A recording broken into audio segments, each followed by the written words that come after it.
Last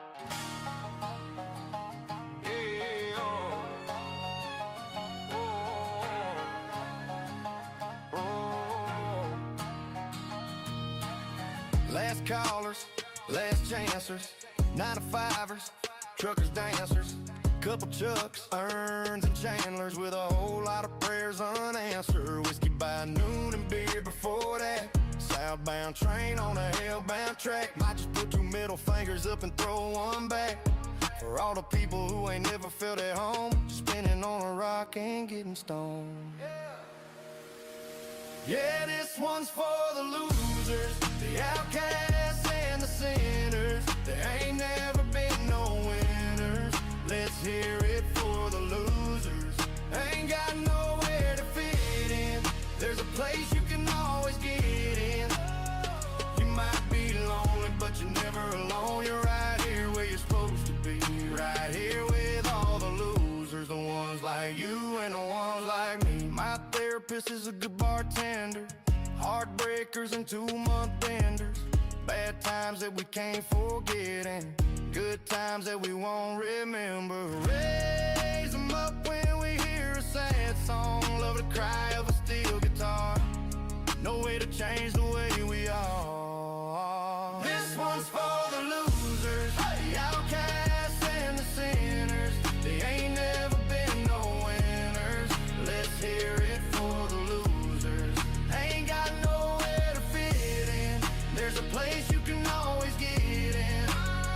You might be lonely, but you're never alone. You're right here where you're supposed to be.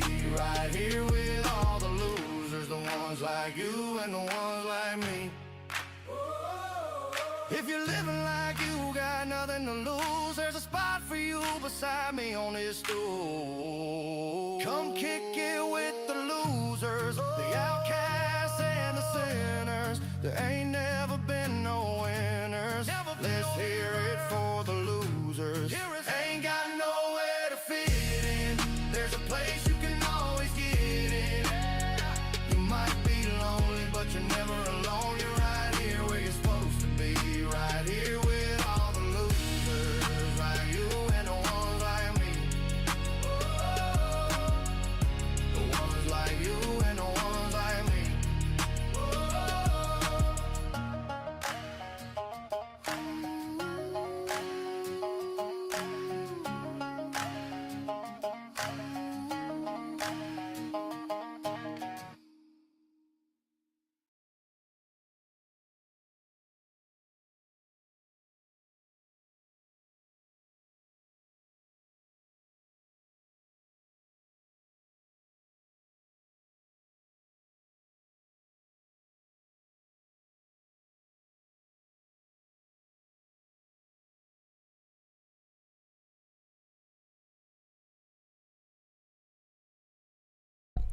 Give us 1 second. We're going to let a few people jump in since we've been gone for a little bit.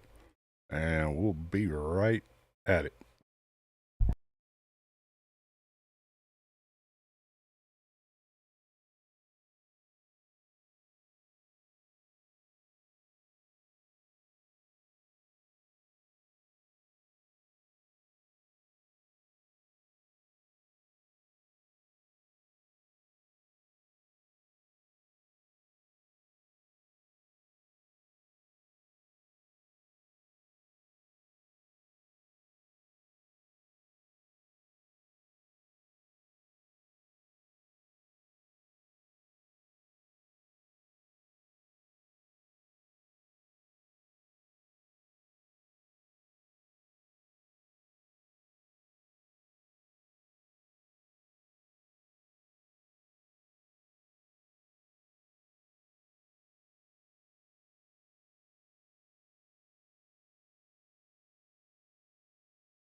If we have any returning viewers, we did do a lot of work to the internet out here, so hopefully the quality is a little bit better for y'all to view, but we're still giving it just a couple minutes, let some notifications get out and people come in, so we will be right here.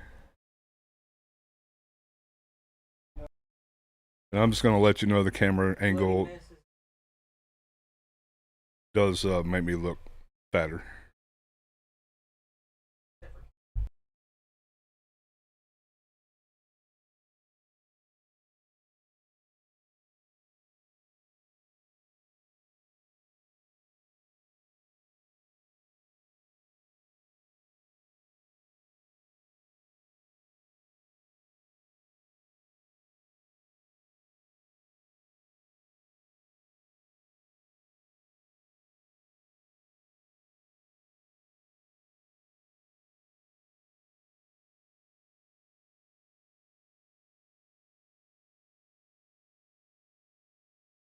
How we doing, world? No, sound's not going in and out, brother. We're muting our mics. Yeah. I We've am. been waiting for some people to hop in here and just kind of talking off air. It sounds good now, though. The video. Hopefully, because we tested it last night. I was at the house and Kyle was in here, and I mean, it's Friday night. It You don't was- know how much. It's Saturday. it's Saturday, brother. Not good. Okay. So even worse. All right, we're going to do things a little bit different tonight. As you know, or as some of you know, we didn't do a show last weekend for reasons you'll find out here in just a few minutes. We're going to start like we usually do. I'm Dale. To my left is Kyle. To I'm my not right used. is I'm not used to being in this position. right. To my right is Cowboy. And we are Gars and Arms. And we usually talk about cigars, guns, and just about anything else that comes up. But with what happened, it's been 2 weeks, I guess now. Monday will be 2 weeks. Yeah. Monday be 2 weeks. So 2 weeks ago, something happened that affected all of us sitting here. And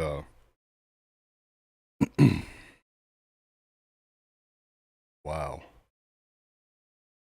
We took a little time off to deal with the situation. But Kyle's going to fill you in on all that. So it's going to be a little different this week. He's still here for the funny, for when things may get a little emotional. But just bear with us. I mean, if the discussion tonight's not for you, you don't have to stick around. But being Women's Health Month, we're going to go at it a little... Women's Heart Health Month. Women's Heart Health Month, Yeah. sorry. We're going to go at it a little bit different tonight. But, you know, we're going to go ahead and we can do it the way we always do it. Tell everybody what we're smoking tonight. All right. So for me tonight, I really haven't had a chance to really sit down and enjoy a cigar. Right.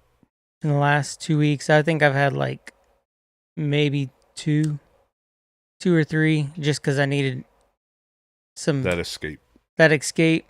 And so I'm gonna be trying out one I picked up a few weeks ago.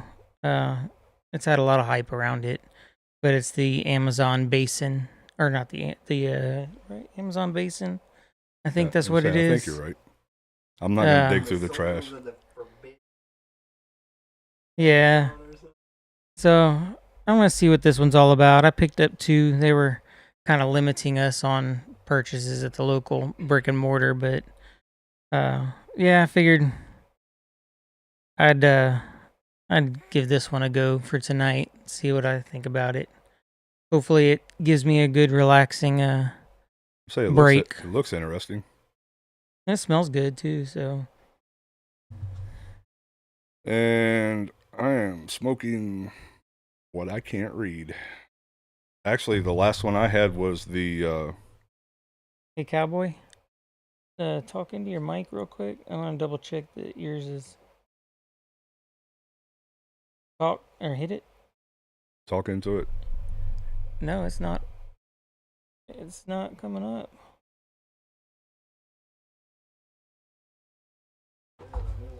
Hold on.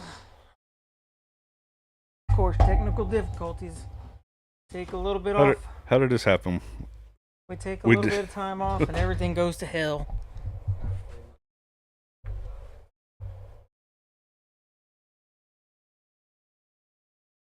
What? You know, these smart alecky comments gonna get you in trouble.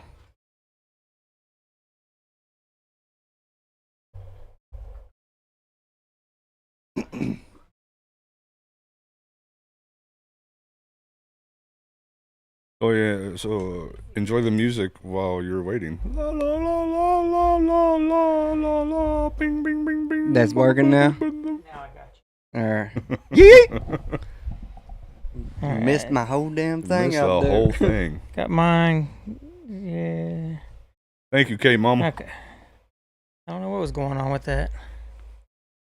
We gotta at least have one technical difficulty. Come on, guys. Without fail, every time, you know. So I actually thought I grabbed something different than what I gave you guys when I got here, and I didn't. I actually grabbed a vanilla bourbon. I guess when I bought the box, they sent me 5 for free or whatever, and I thought they were different. I thought it was just a bourbon infused. So I'll be smoking the same thing you got tonight. So I get to enjoy So it again. since he can't read, Yeah, go ahead and read it. He'll tell you what we both have. we will be having a handmade vanilla bourbon by Come on. You got this. It's an M by something. Macanudo. That could be it. Sounds good. It's by is good. Macanudo. It is good. That I can say. It is good. Sometimes a cigar is just a cigar. This isn't. Exactly. And it smells fucking amazing. It smells so good. The vanilla bourbon is the last one I've smoked. Like, I like Auntie. I mean, Right. can't go wrong with it, but I don't know. This You're one's gonna, I smelling think you're pretty gonna fucking like that good. one. So with the intro I did, we are going to again welcome you to Gars and Arms. And at this point, I'll go ahead and pass the torch to Kyle, and you can start the show, sir. All right, so I'm gonna start it. I'm gonna throw up a browser window. don't Don't throw up. No, I'm gonna put up a browser He gonna window. pook. He gonna pook.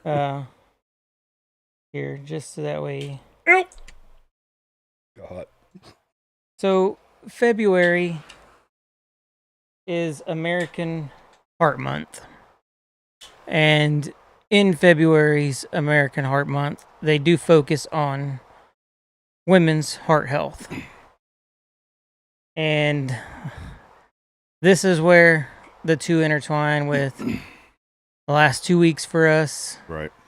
and this month and why we're talking about this subject. And the sad thing is, we probably wouldn't have talked about this if what happened hadn't happened. Yes. Because I would have had no idea. Which I think from here on out we need to change.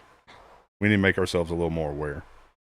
I mean, I know yeah. that there's 400 things for every month now. You know, it's donut month, it's cigar month, it's cappuccino day month. You know, they've just put something in every day of every month. But yeah, I think as far as like men's health and women's health, and we just become a little more aware and talk about it. Yeah, so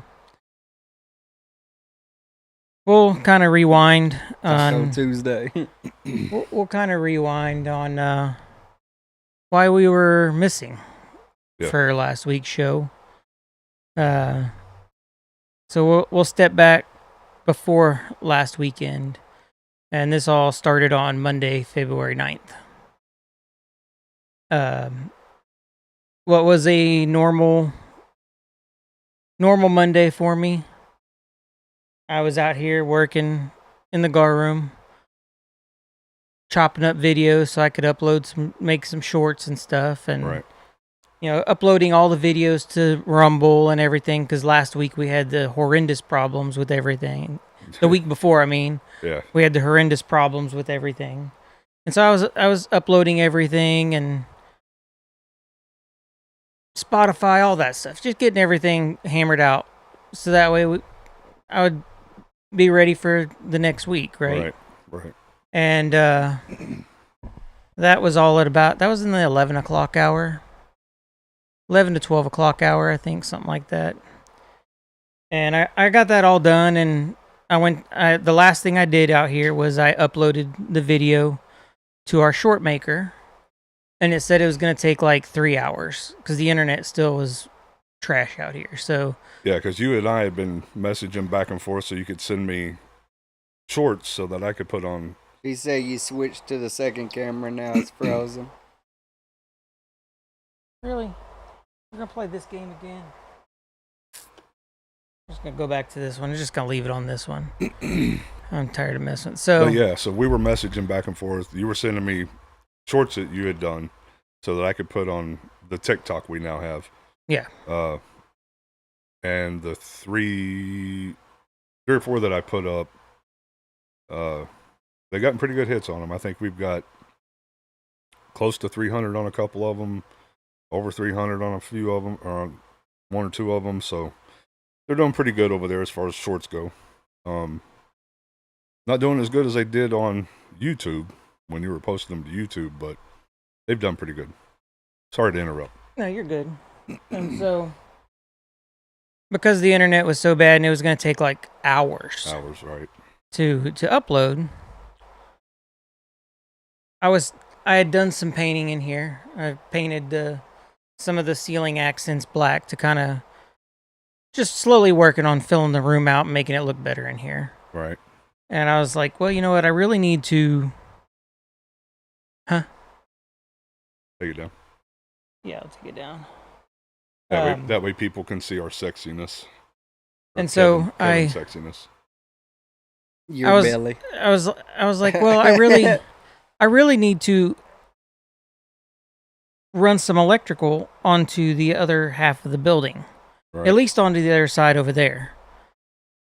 Because when I originally built it, the back half of this building was storage, so I didn't need power back there. So I only wired the front half. Right. And so I was like, all right, well, I'll go ask my mom if she wants to go to Home Depot. Because she likes to get out of the house and go to Home Depot. She's always got something she needs to work on or buy or whatever. And for those who don't know, if you go back and you're watching some of the episodes, you'll see every once in a while my mom gets called out. She's, I think, C. Scally or something like that. Yeah, I think it's CC Scally. Something like that. And so I closed up. I left the computer run. I closed it up, and I walked over, and her and my stepdad were in the middle of finishing setting up her new glamping tent because the old one got ruined in the ice storm. Right. And so they were putting all the furniture back in from the trailer, and when I got over there, most of it had been done, but there was still a few little heavy pieces to put in, and then she wanted, and so I helped them unload that, and then she's like, well, can you help me figure out how to run this power so that way I can get power to everything, because we had to redo the layout of the tent. Right. With the new tent, it has to lay out differently. And so we did that, and then we hung up some lights on the inside, and we're starting to approach 1 o'clock at this point. And so we get it all done, and I'm like, all right, well, I'm going to go get Kim and bring her over and let her see it. Because we were sitting there discussing, and I was telling my mom, I was like, yeah, even though this tent is smaller by, I think it's like 2.5 feet all the way around, something like that, it didn't feel that way because it's a different shaped tent, and so you can push stuff further back. Right. So I went and got Kim, and I was taking her over there so she could see. And I picked her up, and when we get back, we're pulling up, and my mom's laying down in Mike's truck. Didn't think anything of it. I thought maybe she was just resting or whatever. And Kim goes in and looks, and she's like, yeah, it looks roomy. It looks just as roomy as the other one for being smaller. And so we're on the golf cart, so I turn around and I pull up next to the truck, and we're talking to my mom, and she's talking about how she got lightheaded, and I heard her say something about she fell. Mm-hmm. I didn't think anything of it because I didn't see anything that was messed up in the tent. Right. But I guess between her and Mike, they had picked up the stuff that had fallen off the coffee table when she fell into it. They picked it up before she went and lay down. And sorry, you're going to have to bear with me. My throat's really dry. But we start talking to her, and she's talking about how she got lightheaded and like she couldn't see any colors. Like everything was just white. Like the trees were white, the dirt was white, the pond was white. Everything just, she could see everything, but there was no colors in anything. And we're like, okay, well, this is weird. You know, you've complained about your long haul sea for a while, and we know that you've been fighting whenever you work, you get dizzy and lightheaded. But that was a new thing that hadn't happened before. Mm-hmm. And so over the span of about 10 minutes, we're talking. And she starts feeling better, and she finally gets to a point where she sits up and she's like, oh, I can see, I'm starting to see colors again. Everything looks like it's supposed to. And she's like, but I just have heartburn. Like, I just feel like I have like acid reflux. We're like, okay, well, that's weird, but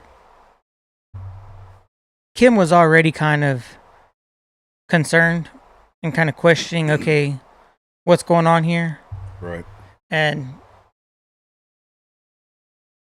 so we're like, okay, well, she finally gets to a point where she can get up and walk.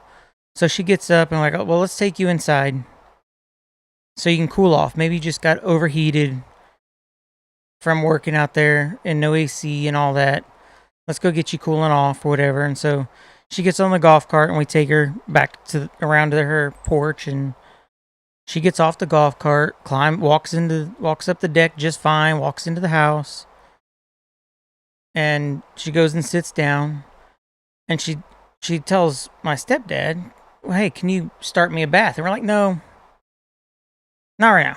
Let's not worry about a bath right now. Let's do the bath thing. Let's just try to get you to feel better first, you know. And so she sits down on her bed, and we're talking. Look, thankfully, we decided to stay and talk and didn't just drop her off and go home. But right. we're talking to her, and then all of a sudden she just kind of stops talking, and she kind of grabs like her upper throat area, and she's like, this is just weird. I feel like a fluttering. And No I'm sound. like, and no sound on what? Is everybody's sound gone? Hello, test 1 2. It's got to be Twitch again. Get off of Twitch and go to Rumble. You got 5 people on Twitch. No. Debo says he hears everything. It's K-Mama stuff. Oh, yeah, it's your stuff. Get fiber internet. 4 more years. Michelle has sound. You'll have that fiber internet, okay? Loser. So. Okay, way to interrupt the story there, K-Mama. Jesus. And so she complains that she's getting this fluttering and she's lightheaded, and Kim's looking at her like, and she looks at me like, something's off here. Something's not right. And we made the comment, look, should we call 911? And my mom was like, no, I'm fine. You know, this is, just give me some Tums so I can see if I can get rid of the heartburn. See if I can get rid of the heartburn. And we're like, well, just in case, go ahead and take some baby aspirin. Right. You know, because if it is something happening, at least get some baby aspirin, right? And so we give her some baby aspirin, and she takes those, and then we're talking, and Mike's looking for Tums around the house, and then all of a sudden, 5 minutes later, she stops again, and she's like, "This is just like there's something weird. Like I just keep feeling this fluttering, and I keep getting lightheaded." And we're like, we didn't want to tell her we thought she could be possibly having a heart attack. Right. But we're like, maybe we need to call 911. And she's like, no. And I was like, and so I started looking up like the symptoms of AFib because Right. Grammy has AFib. And I was like, well, maybe you're prone to it because your mom has it, whatever. And I'm looking and pretty much all the symptoms that she's listing kind of come up as AFib. I'm like, so I was like, well, it could be possible. Right. You might be having an AFib episode. I mean, she is 60. And so... A new 60, but still 60. So we're looking around. We find her Apple Watch because it's got that AFib detector. Gotcha. So, we put it on her. I don't even know if we actually got it on her or not. Because by the time everything happened, the last place I remember seeing it was laying in her bed. Mm-hmm. But it wasn't more than, it couldn't have been more than 2 or 3 minutes after that one. Right. That Mike comes in with some expired Tums, and she's like, let me take the Tums, and if my heartburn doesn't go away, then I know I'm having a heart attack, joking, ha ha ha. Right.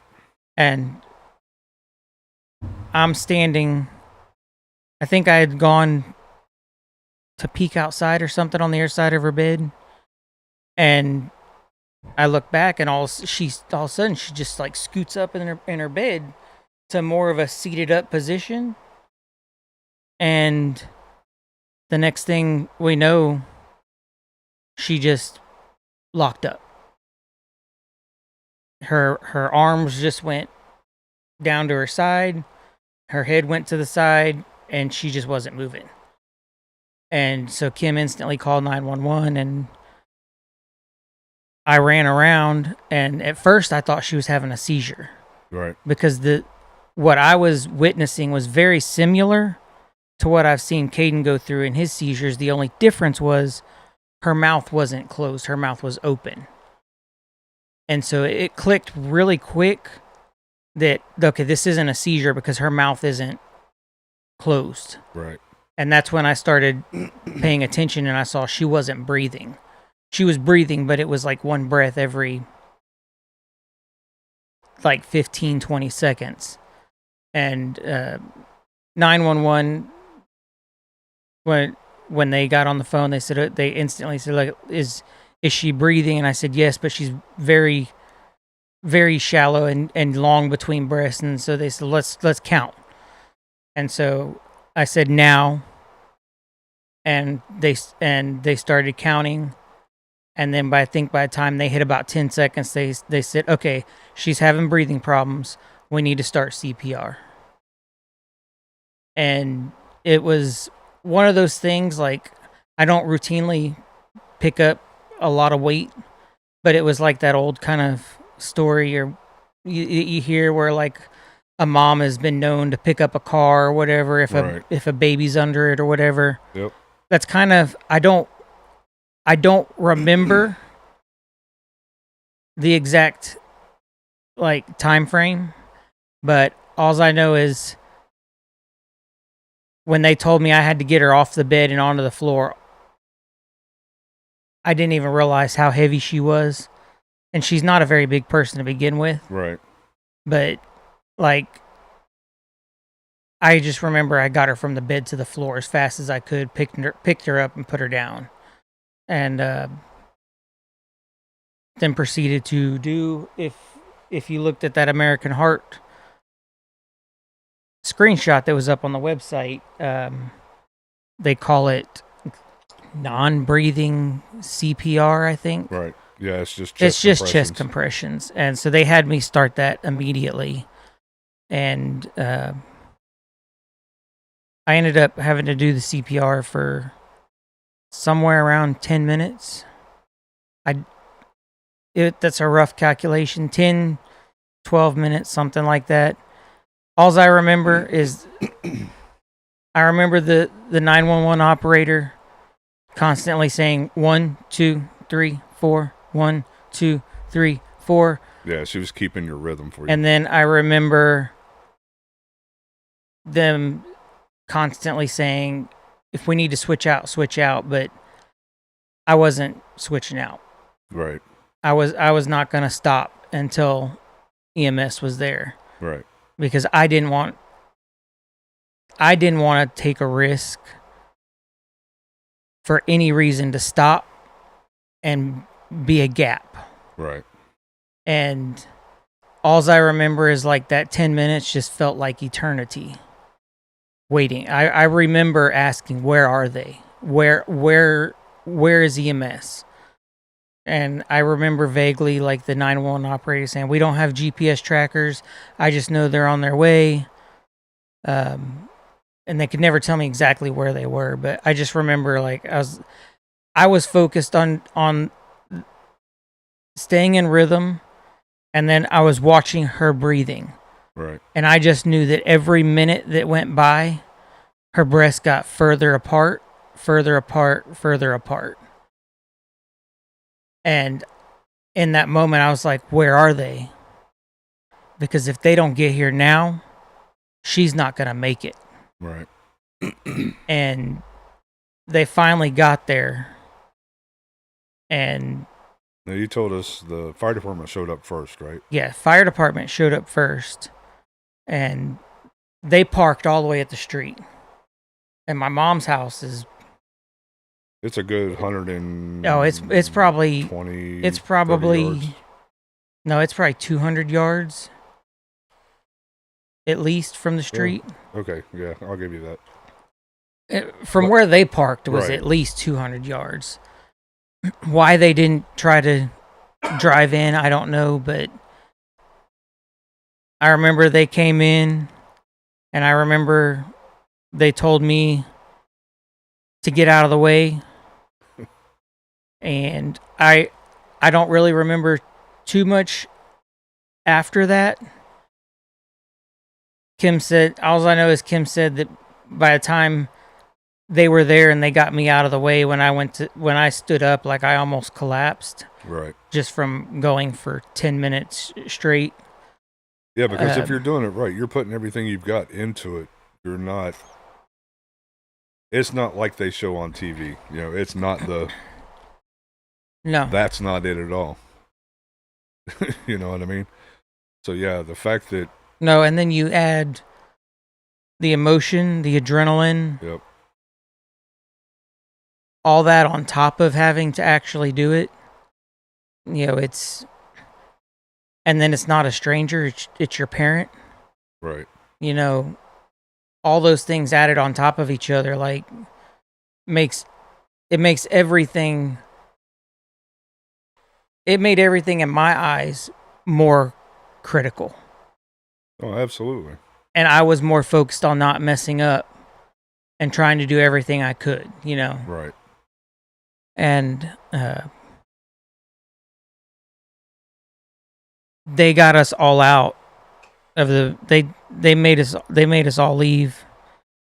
And the one who made me stop, he drug my mom around to her door. Mm-hmm. So that way when the other ones got there, she'd be right there for them. She'd be right there. And they had I don't remember what it's called, but it's nicknamed the Jacobs machine or something like that.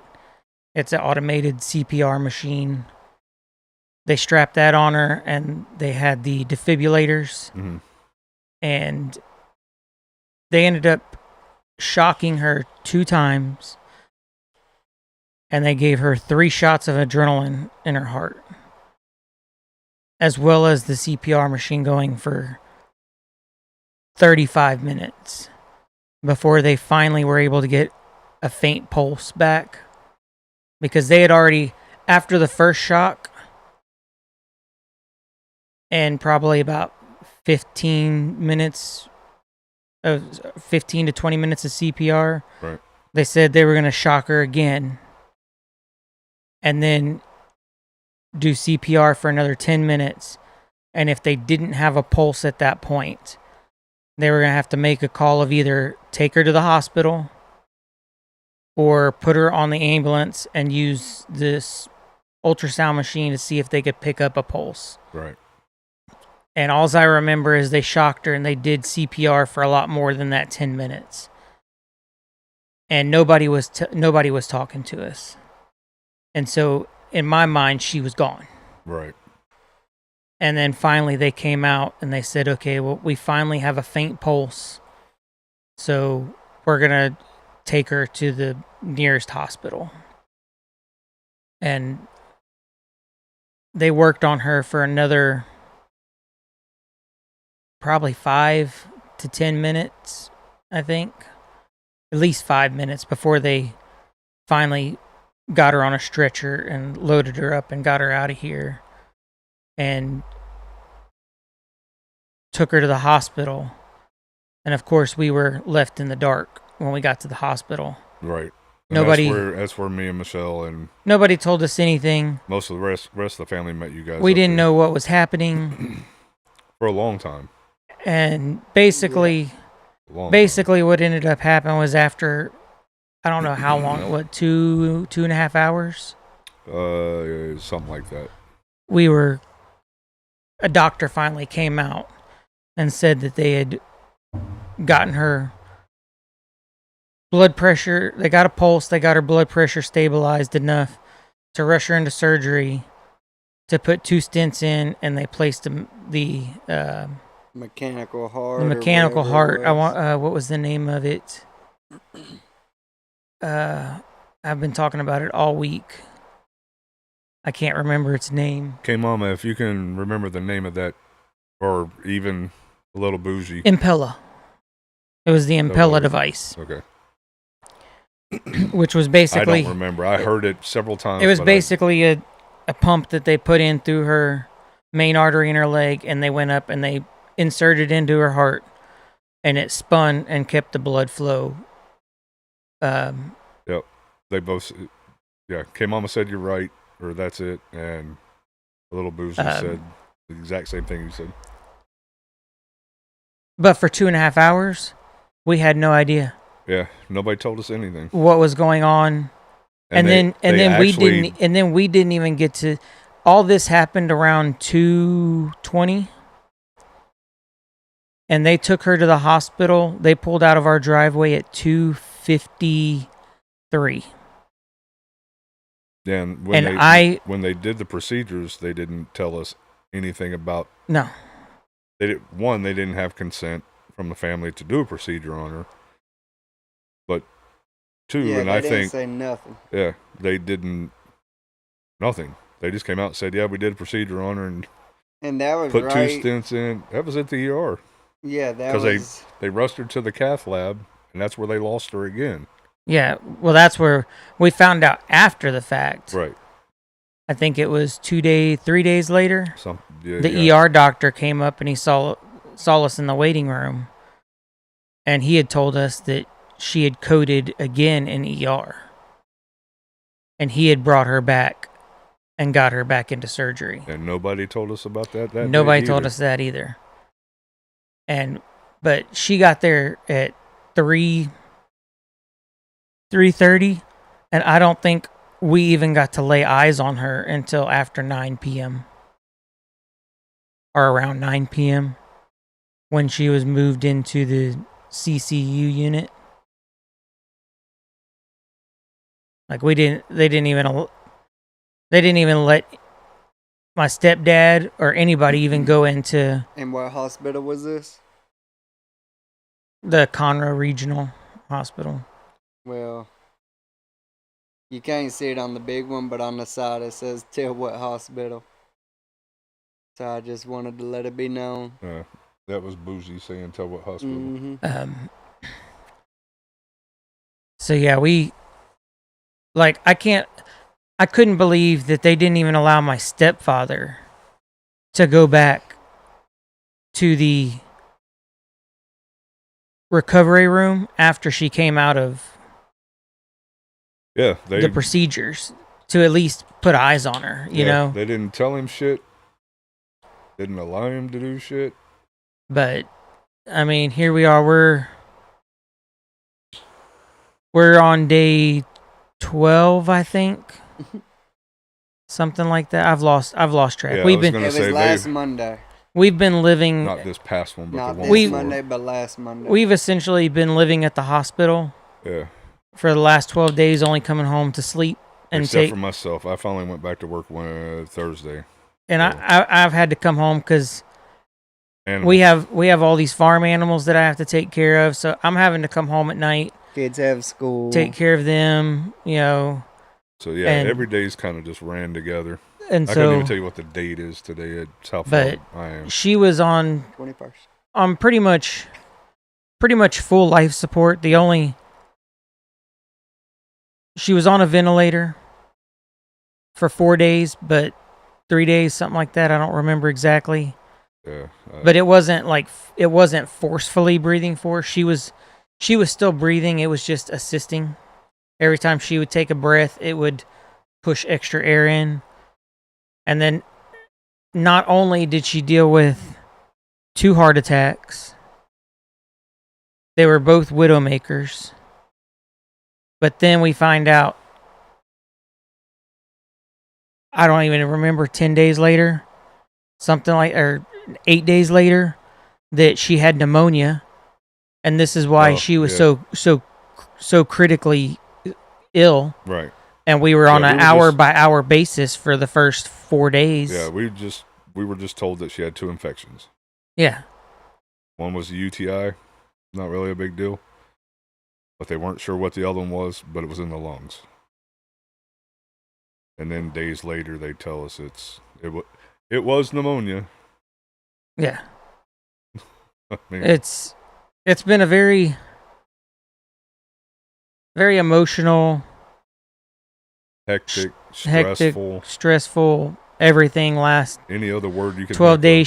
She is no longer in critical care. critical care. She's breathing on her own. Her heart's pumping on her own. Yeah, she's in the intermediate care now. Yeah, she's in intermediate care, but we're still dealing with the after effects of her heart not pumping for 45 minutes and CPR being done. Right. Her kidneys are still, we don't know if they're functioning or not. They're working good enough to maintain a status quo, but that status quo right now is borderline of, do we need to do dialysis or not? Right. Her lungs still aren't functioning correctly. She's still on a high flow oxygen system because she has collapsed pockets inside of them. But she is awake. I mean, we are able to have conversations with her. She remembers, for the most part, everything up to about 4 weeks ago. And then everything after that is kind of, 10 seconds. she can remember bits and pieces of it for the next week or so, and then everything that's in the now is literally goes in one ear and 30 seconds later it goes out. Yeah. And this being the family it is, and it's terrifying her. She Yeah. sitting there every day with her and seeing the look of terror on her face because she has no idea, because we've told her hundreds of times what's happened. Right. But And she that's keeps what I was forgetting. Gonna say, this being the family it is, regardless of how many times she asks or she says something or we tell her something, we've repeated ourselves. Like when she would ask, what happened? Oh, you had a heart attack. What do you mean I had a heart attack? Well, actually, you had 2 heart attacks in the same day. What? What do you mean I had 2 heart attacks? And you get onto something else, and she come back to why am I here? What happened? not even 10 seconds later, which is how the whole, 10-second Tom thing came up. If you've ever seen 50 First Dates, hi, my name's Tom. 10 seconds later, hi, my name's Tom. It's kind of what it's been like, with her short term. It's telling her stuff, like you said, 100 times. And if it comes up in conversation with her again, you're going to tell her again whatever it is she's trying to, figure out, wants to know, or whatever. But yeah, yeah. I had no idea it would affect short term that way, but to sit there with her every day and see it, it's insane. The fact that she had two widowmakers in the same day and she lived through it is insane itself. And to have minimal symptoms other than thinking she had heartburn. And what was the other one you said? A fluttering. A fluttering. Which brings me back to the whole women's health part. Like, the things that I was taught as a kid, and probably most of the people who are watching when it comes to heart attacks, they always told you when it comes to somebody having a heart attack, you're going to experience pain or whatever, some pain or tingling in your left No, arm. actually, I looked up this what to look for in a widowmaker, and it's actually pain in both arms. And see, she had none of that. Pain in the jaw, the neck. She didn't have any of that either. The chest, dizziness, nausea.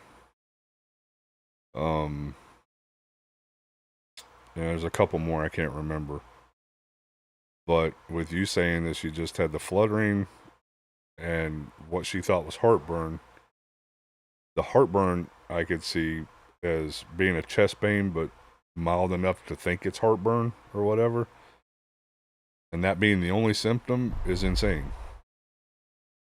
For a widowmaker. I mean, now I've also heard that the studies in what you feel and everything is more leaning towards a man than a woman. And if that's the case, that shit needs to be fixed. Stop studying so much on men and figure out what symptoms women have. And so, going through this whole ordeal, I've learned that everything that I've been taught is not necessarily 100% foolproof to determine a heart attack. And especially in women, because women apparently have a whole separate set of cues that they're having a heart attack. Bougie brought up about your grandfather when he had his heart attack, had heartburn, and his also was a widowmaker. Yeah. So, his chest pain, heartburn, discomfort, it's just crazy. But, it's definitely one of those things, like, I think there needs to be new teachings done. I think there needs to be more information out there. Right.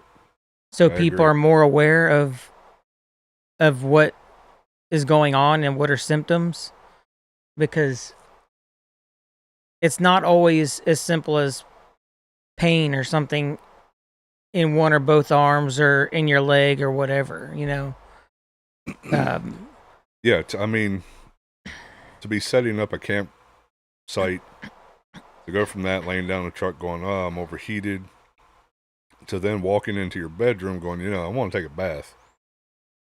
But, kind of laying there and going, I think I got heartburn.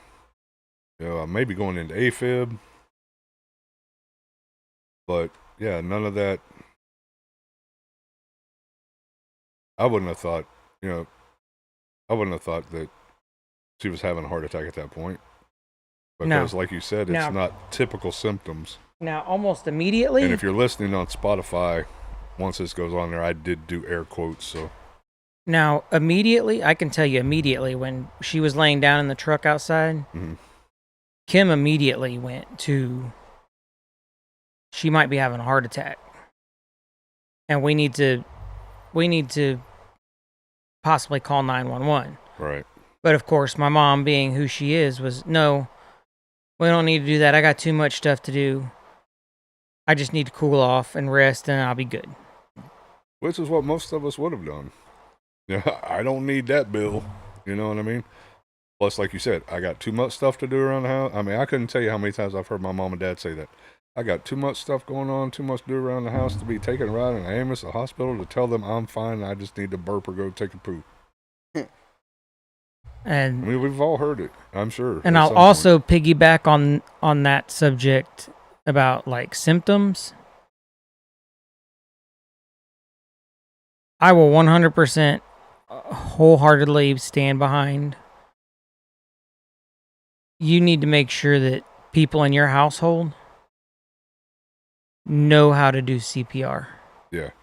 And how important it is.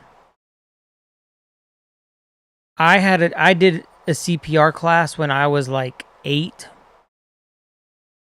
And it's always been in the back of my head, like, how to do it. But I was taught the old school way of compressions and breathing. Compressions and breathing. And they've gotten away from that. And now they just want to focus on compressions. Compressions, yep. But because I had already, at some point in my life, had already gone through CPR training and knew about compressions, it wasn't something that was too far off for me to do. Right. Because I kind of remembered it from the class, even though that was 30 years ago or something, 32 years ago. I don't remember. Something like that. Because in her situation, you only have 4 minutes to react. I think it's 4. Your window is 4 to 6 minutes to react in the situation of a heart attack, to start CPR before it's too late. Yeah, so if you'd have turned around and went home like you had thought initially, she wouldn't be here today. Yeah. But because of what you did do and how you responded and the whole being there is why you still have your mom here today. Yeah, and I don't know that if I wouldn't have been there and it would have been other people there that didn't know the basics of CPR, right, what would have happened. And so I will 100%, like, I looked at Kim after this and I said, when all this is straightened out and we know that she's going to be okay and she's makes it home and she's recovering, my kids will learn how to do CPR. Right. Because you only have that short time to react. And it's not necessarily for them to know CPR for me. Right. Well, any given situation. If they're out and about and something happens and they can provide that to somebody, right, those minutes are precious. Yeah. You know? I mean, CPR and basic first aid, like when I worked at the daycare center in my early or mid-20s, yeah, I worked at a daycare center 4 years. But yeah, I had to be CPR. He's a woman. Yeah. I know you was like, hey girlfriend. Hey, girlfriend. But yeah, I had to know basic first aid and CPR for adults and CPR and first aid for infants. Now I actually had to use first aid one time. Watched a guy, complete moron, put his fist through some dude's window in his car because the dude said something. I don't know what it was, and sliced his wrist open. And everybody that was standing around was just watching him bleed out. And I looked at the guy, I was like, give me your shirt. And he's like, what? Give me your shirt. And I threw it around his arm, made a tourniquet type. I mean, not a lot you can do with a shirt, but I tied it off. Put pressure on it. Waitress ran in, grabbed, crap ton of napkins, and we applied pressure until EMTs got there. But he had no clue he had cut himself until we were like, sit down. It's like, what? You need to sit down. You just sliced your shit open. But yeah, CPR, first aid, definitely good to know. I mean, And- Caleb, he learned all that when he became a lifeguard at 15. I don't know when Chloe learned it, but I know she had to have all that when she worked at the hospital. And after this, another thing that I'm gonna look into having at my disposal Mm-hmm. is an AED machine. Yeah. Because if I would have had an AED machine and would have been able to administer yourself. shocks on her while I was doing CPR, it could have been a total different outcome too. Maybe I could have Possibly. kept things from being as bad as they were. Right. There's no guarantee, Right. but you just I mean, having that at your disposal, even when the fire department got here. I mean, those guys, I'm sure, are trained in that. Most fire departments have Oh, emergency rescue crews anyway. So, Fire rescue. what I said. But, This motherfucker here. with that at your disposal, which I'm surprised they actually didn't have one. no. They brought a mobile crash cart. Okay. So they Because- should have had one with them then. When the fire department got there, they had one of them was carrying a mobile crash cart. It was probably the full strength paddles. I don't know. I have no idea what they carry. We with couldn't them, but- see. There was so many of them working on her that we Right. couldn't even see in there. You could hear the Jacobs machine or something was talking. I don't know if it was the shocker, but something was saying administering CPR, and then it would say pausing CPR. Shock now.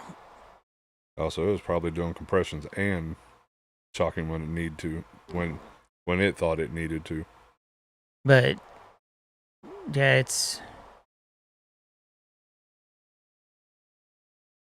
it's bad that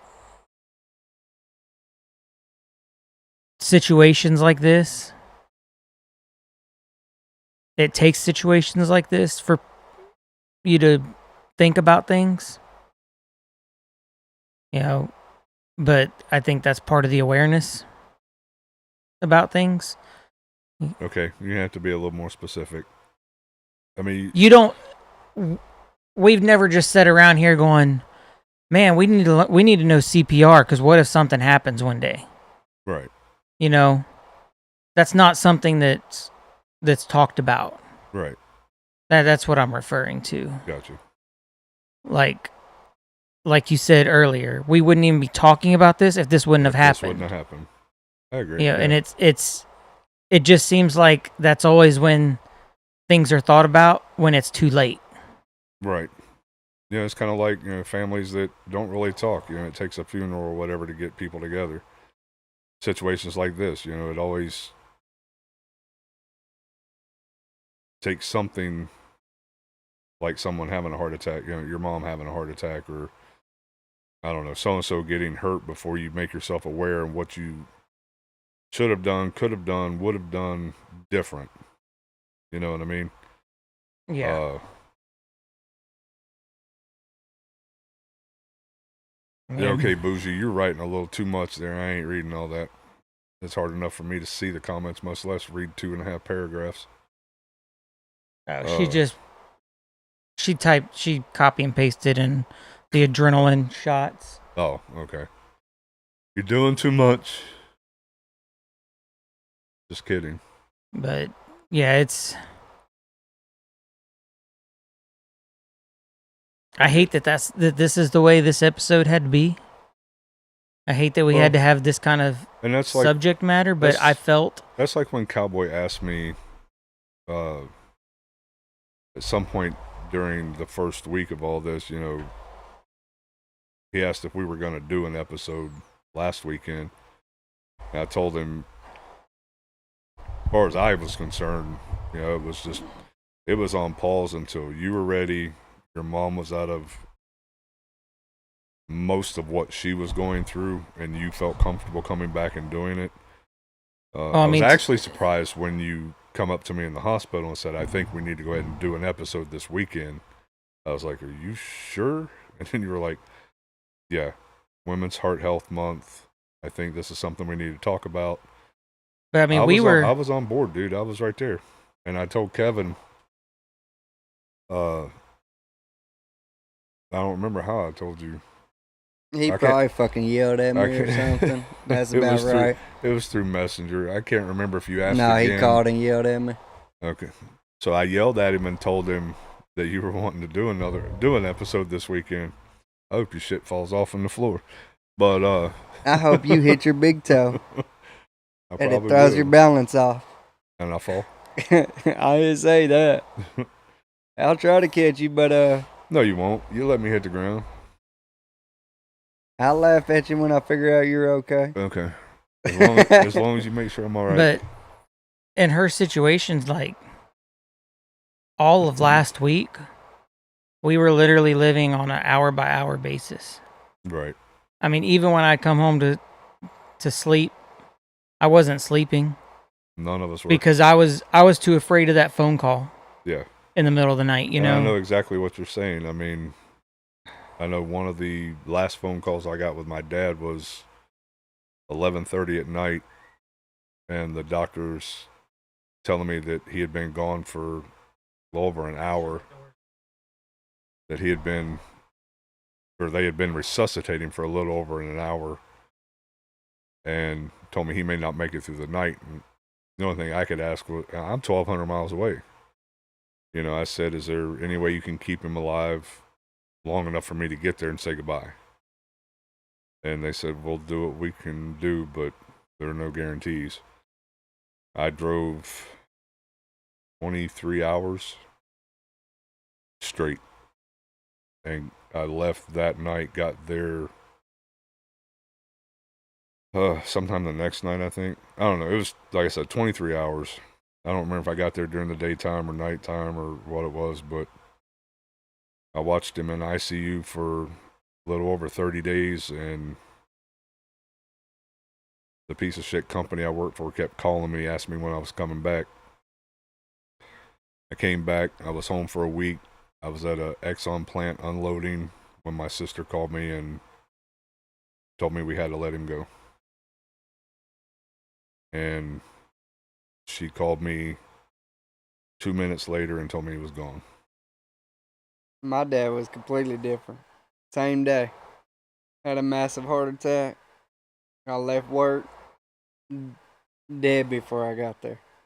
Yeah. I mean, in a matter of, I guess, minutes. But he had massive heart attack.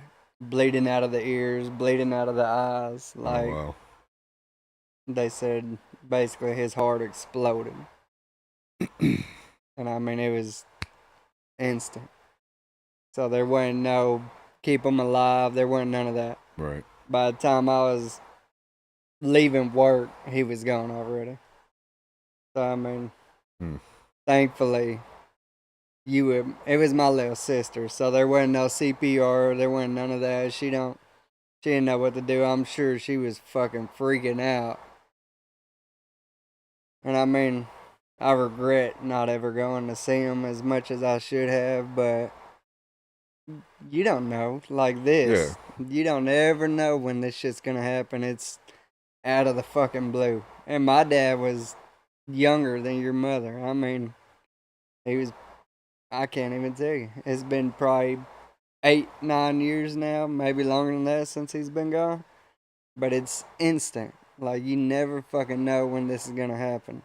Yeah, and the crazy thing for her was, for the most part, she ate clean. Yeah, and that's what's crazy. Her arteries were, two of her main arteries were completely stopped up.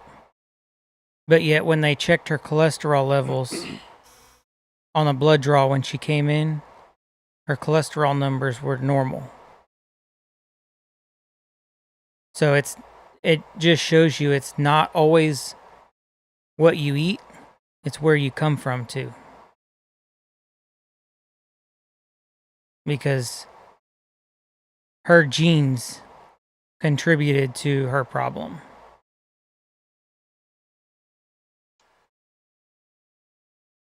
Because if you would have, if anybody were to have seen my mom, you would not look at her and go, oh, Major heart attack candidate yeah, at all. no. Not with the way she moved out around here. I mean, it was crazy. I mean, she's That's not why- much bigger than Cowboy. Yeah, that's No. that's why He when probably weighs about as much as I do. I Yeah. mean, no more than 150. Like, she is a little lady. And like you said, she eats good. She's better than any of us do. blocking your face, That's fine. you don't want people to see you. Is that better for Oh, you? There we go. You need my cinch But- jacket? Cover a little more area? You just being mean tonight, damn. No, he's being. Y'all don't see what he does to me off camera. I got a lot of makeup on to cover this bruising, okay? You're gonna get me locked up. Good. I'll tell him unlock you once I get to drive your big truck, okay? Okay. But yeah, I agree. Yeah, you wouldn't think just by looking at her that No. Now, I know I have been contemplating on bringing a mini speaker with a fucking microphone up there. Because that was the first thing she said as soon as I walked in. When she was in CCU. Yeah. Well, fucked I up karaoke fucked up night. karaoke, didn't I? I was like, nah, that's fine, that's fine. We ain't gonna have karaoke Saturday night. It's Saturday, right now. But I, like, for real, I wouldn't mind walking in with a little fucking speaker and a microphone Just let her and sing. seeing if she could sing a whole song of Jelly Roll, because you know that's her shit. Just get a song of Jelly Roll out and see what the fuck she does. Which right now with the oxygen and everything, Be a little difficult, but Yeah. I think she probably could try to oh, she'd do her kill damnedest it. to get it She'd out. fucking kill it. That's like day 3. The day 4. In the There- I CC, think in the that- CCU, When she was still in CCU, the day after they took took the day after they took the ventilator out, she was still, they were still keeping her heavily under, sedated. right. But like I asked her if she wanted to listen to any music, and in her very weak, cracked voice, she was like, "Yeah, I want to listen to some music." And so I put on "Hard Fought Hallelujah," and even in her heavily sedated state, she was still able to sing along to lyrics in that song. But you know, I want to say I hope we're out of the woods. You know, you never know, but you know everybody's been praying, and we got massive prayer chains going for her. And even all the doctors have come in and said, you know, she's an miracle. absolute miracle. What happened to her? She should not be there right now. Right. And they're like, all I did was work on her. The reason why she is here is not because of what we're doing, it's because of God. Yep. You know, and I mean, yeah, there are people praying in different states. There are people in different countries praying. France, I'm sure of. You know, people from where I'm from are praying. People where I don't pray. People from where And I I've was lived. praying every fucking day. Like, I mean, you know, anything. something like this. If you don't believe in God, you believe in something. You know, people say, you know, we'll keep you in our thoughts and prayers, or we'll keep you in our thoughts, keep you in our prayers, or just keep you in our thoughts. I mean, you believe in something, whether, I mean, I worked with a girl that said, yeah, I believe in a higher power. Don't know if it's a God. Pray to that higher power then. Well, I definitely believe in Pray God. to, well, no, I'm just saying, you But know, some people, yeah. you know, pray to the dirt, pray to the sky. I don't care what it is. You know, if you believe in any kind of prayer whatsoever, if you believe that there's a higher power of some sort that can work miracles or what, say that prayer. We'll take it. Yeah. Because it's brought her this far. Because producer James's wife, her aunt, is a nurse at a heart hospital. Right. A major in another city. Mm-hmm. I think somewhere out towards San Antonio, I think. San Antonio or something. And her stepdad was talking to her and telling her what had happened, and she told him, she said that the statistics of her even making it to the hospital with what happened to her was only a 5% survival rate. That's crazy. That's definitely God saying, I don't need you yet. You need to stay where you're at for a little while longer. For whatever reason that is. To tell her story, for you to tell her story. Yeah, I had Because messaged you. She's earlier definitely that got a story day. to tell. I was like, hey, man, I ain't gonna make it to the Cigars Daily podcast. I've got strep throat. And you laughed it off, said something I can't remember. And then Kim called Jackie. And as soon as Jackie's face lit up, I knew. I didn't know if it was you or if it was someone else, but just, okay. All right, I'm gonna go get my kids and I'll go get your kids. And I was like, oh my God, what the fuck happened to Kyle? And then when she got off the phone, she said it was Sharice. And I was like, what the fuck? And I told myself, no, I'm not going. I've got strep throat. I don't want to get anyone else sick.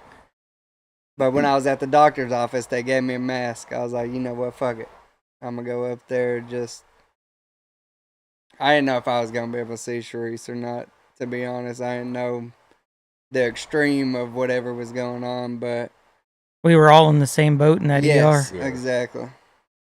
So I we all mean- showed up, and once we figured out that And she then to make stable, that whole experience even worse was after 2 hours of sitting in the emergency room with not one nurse, one doctor, nobody coming out to talk to us. Yeah, we had no idea if she was still with us The in that 2.5 hours. one of the ER techs at the check-in desk comes and gets us and takes us all to the back, and then put They took you guys.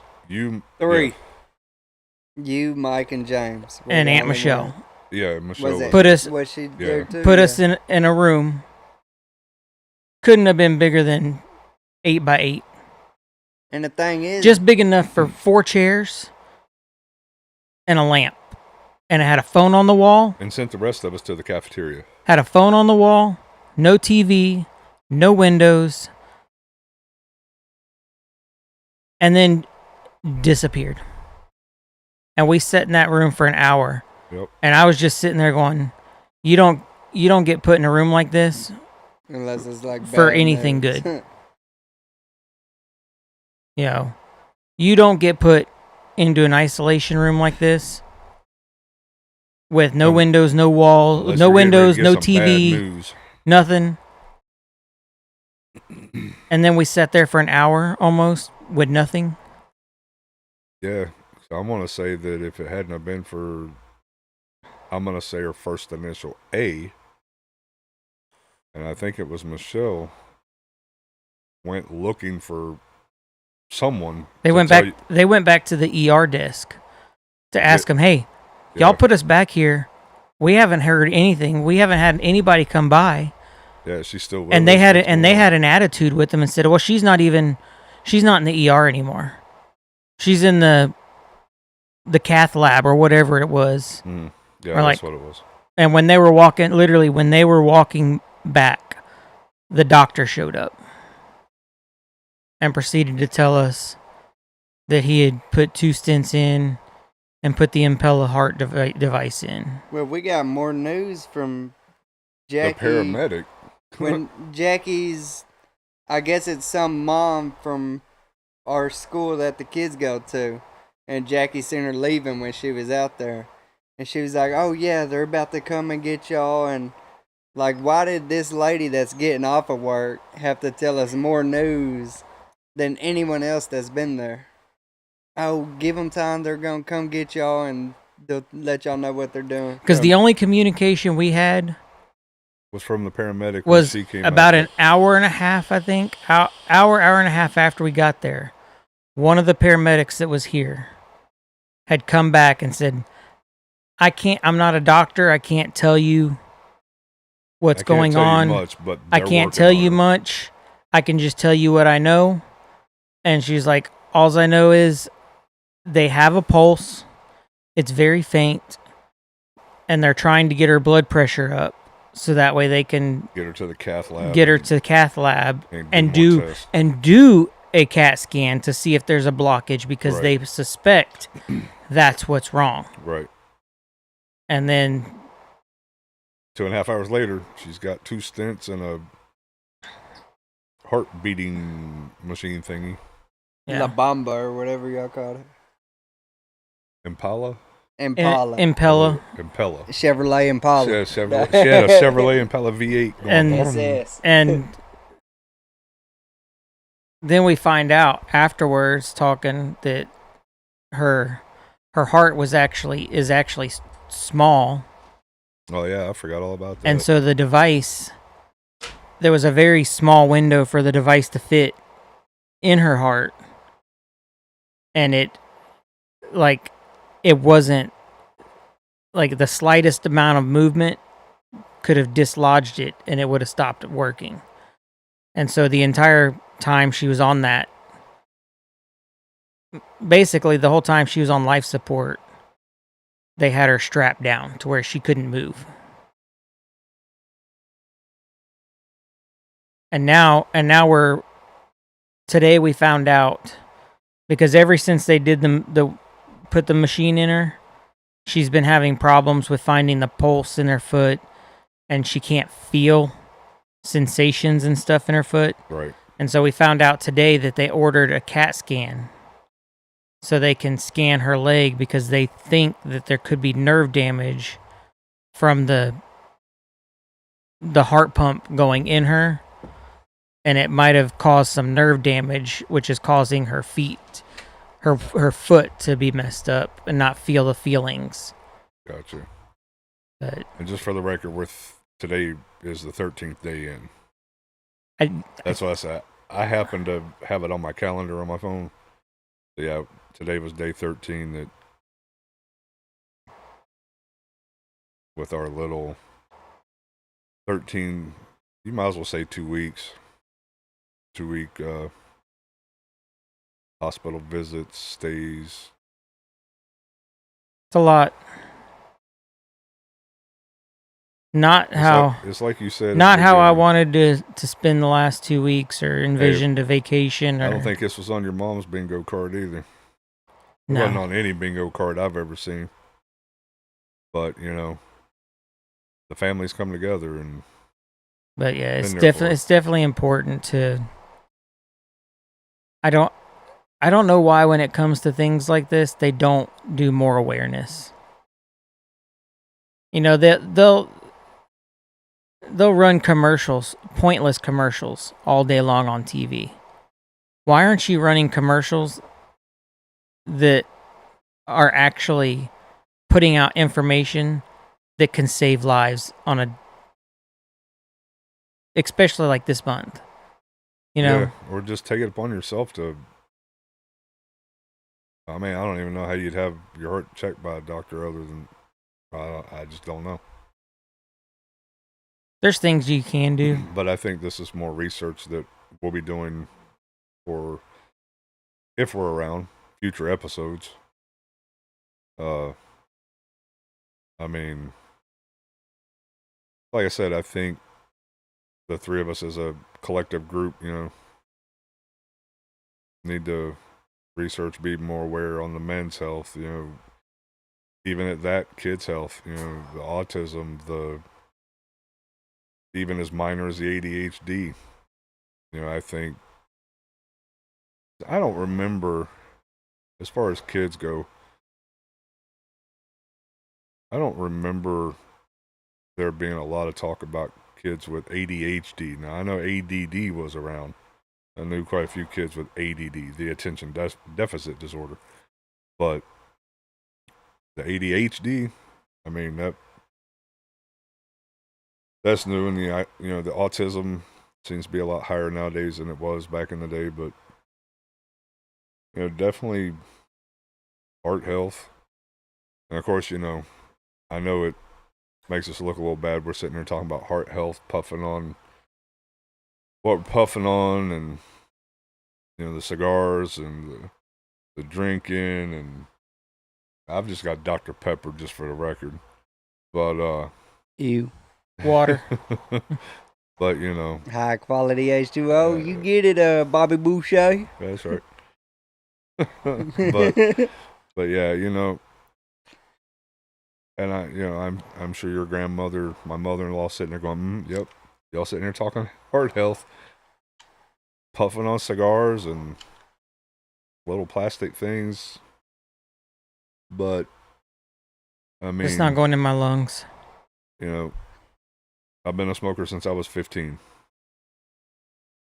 So all I can say is, I'm glad my son doesn't smoke. I'm glad his wife doesn't smoke. I'm glad my daughter doesn't, that I know of. Her husband doesn't smoke. My wife does. She needs to quit. But, I mean,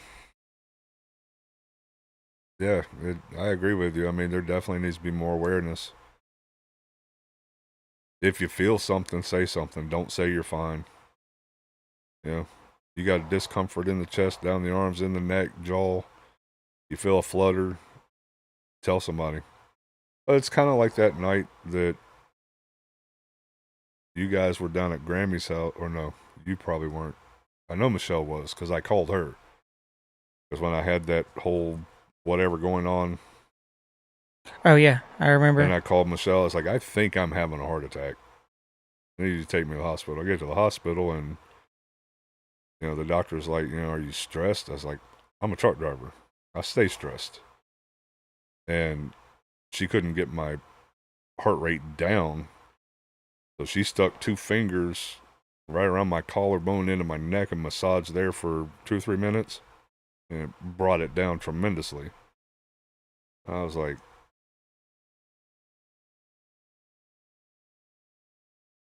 okay, so I just need to massage there. She's like, well, no, that doesn't always work. But, yeah, I mean, if you feel like something's wrong, tell somebody. Yeah. As soon as you feel something isn't right. You're the only one that knows your body as well as it can be known. And like I was talking with Kim, hindsight's always 20/20. Yeah, right. If we would have called 911 when it first happened out at the truck, she would have already been at the hospital. Right. But there was a brief moment when she was having these little episodes before it happened that we were discussing, maybe we should just get you in the car and drive you to the ER. I'm glad we didn't do that. Because then I would have had to deal with that in the car on the side of the road. Because we would not have made it to the hospital. Right.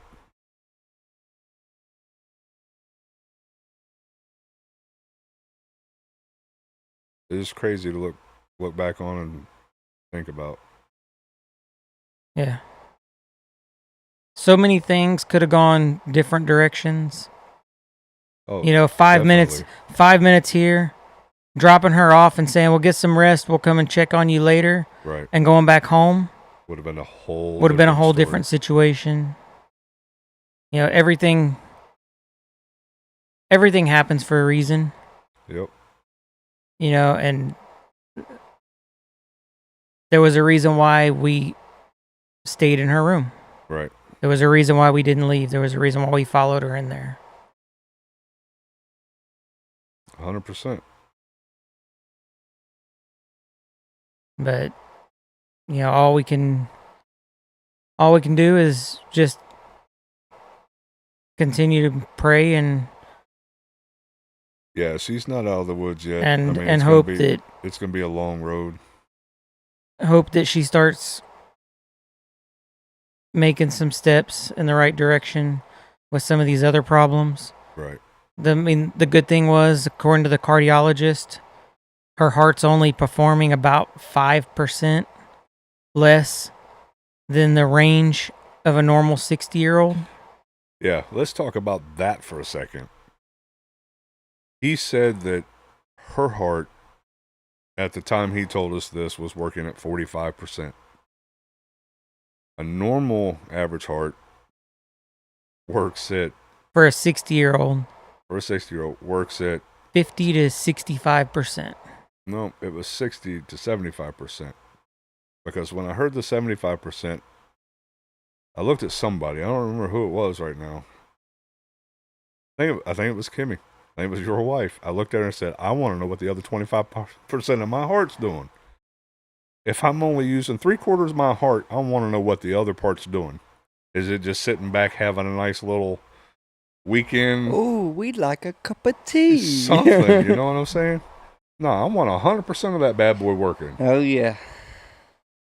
But yeah, I heard that. That's the first time I'm 50. I'll be 58 in June. Damn. You better calm down. Did that come out? It did. I thought that was in my head. I'm sorry. That was out loud.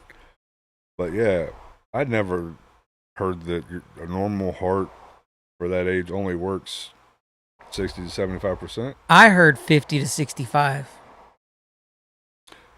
All right, who's right? Who's wrong? Come on, Bougie. We waiting on them Bougie Google knows searches. Or K-Mama knows.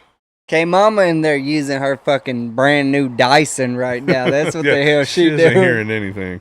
All she's hearing is, Look at this. This was just out of the rug only. You know what? After you get done in there, this rug right here is looking pretty dirty. So hit this bitch next. But we make jokes, but yeah, that and it's crazy. she's down to just a few medications Okay, Mom. now. She's Yeah, you heard me. she's on a one blood thinner and Antibiotics pain still? medicine right now. Oh, they put her back on a pain She's med? taking oral pain meds, I guess, because her chest Oh, hurts from the okay. compressions. Right. Um, Because she's been hit by a Mack truck. The donkeys won. I beat her I up. would say you beat her up. and a cow. And a Kyle. Yeah, Kyle beat her up. The donkeys kicked her and won. She's been hit by a Mack I truck. think once she gets out and gets back to I told her I was going to a bring little bit of normality, because I had a buddy. We were racing. I was on a dirt bike. He was on a four-wheeler. There are no brakes on the four-wheeler. Engine brake. Shift down to slow down. We're racing through the pasture. He wrecks. Hits his head on a fence post. Little gash. You talk about 10-second time. Like, hey, do you know my dad? His name is something Quinn. What I you got- doing? No, you're good. I gotta go drain the one-eyed snake. Oh, okay. But he was like, maybe he said my dad is Randall Quinn. I don't fucking remember. But he was talking to my uncle. 10 seconds later, same fucking thing. Hey, do you know my dad? His name is, I'm going to just use Randall Quinn. And that's when my uncle was like, hey, y'all need to call 911. Like, something's wrong with him. Yeah, something just And he happened. had amnesia, I guess. Like, just over and over. I'm talking about worse than scally. Like it was just back to back. He just couldn't remember anything. Went to the hospital, got himself checked out. Now, it wasn't no heart attack, so all Right. of his vitals, all of his internals were good. It was just his memory. And I'm talking about a couple days later, they released him, and he told me he didn't remember anything. But as soon as he started going back to his house and seeing like the road he lived on, the houses he would pass by every day, everything came back. Like he could remember everything but that day. Oh wow. So I just think if she can get out of the fucking hospital, she can get well enough to get out of that fucking hospital and get back to her normal living, that maybe stuff will start coming back. And even though that day or that week or that month might not come back, at least something, she'll, just that normality will be back where she ain't got a fucking 10-second time. Right. Because all it took was just seeing shit that he passed by every day for 10 plus years, and all of a sudden he wasn't 10-second Tom anymore. Like he could. she's I had was no gonna- I was she's gonna had say. no problems.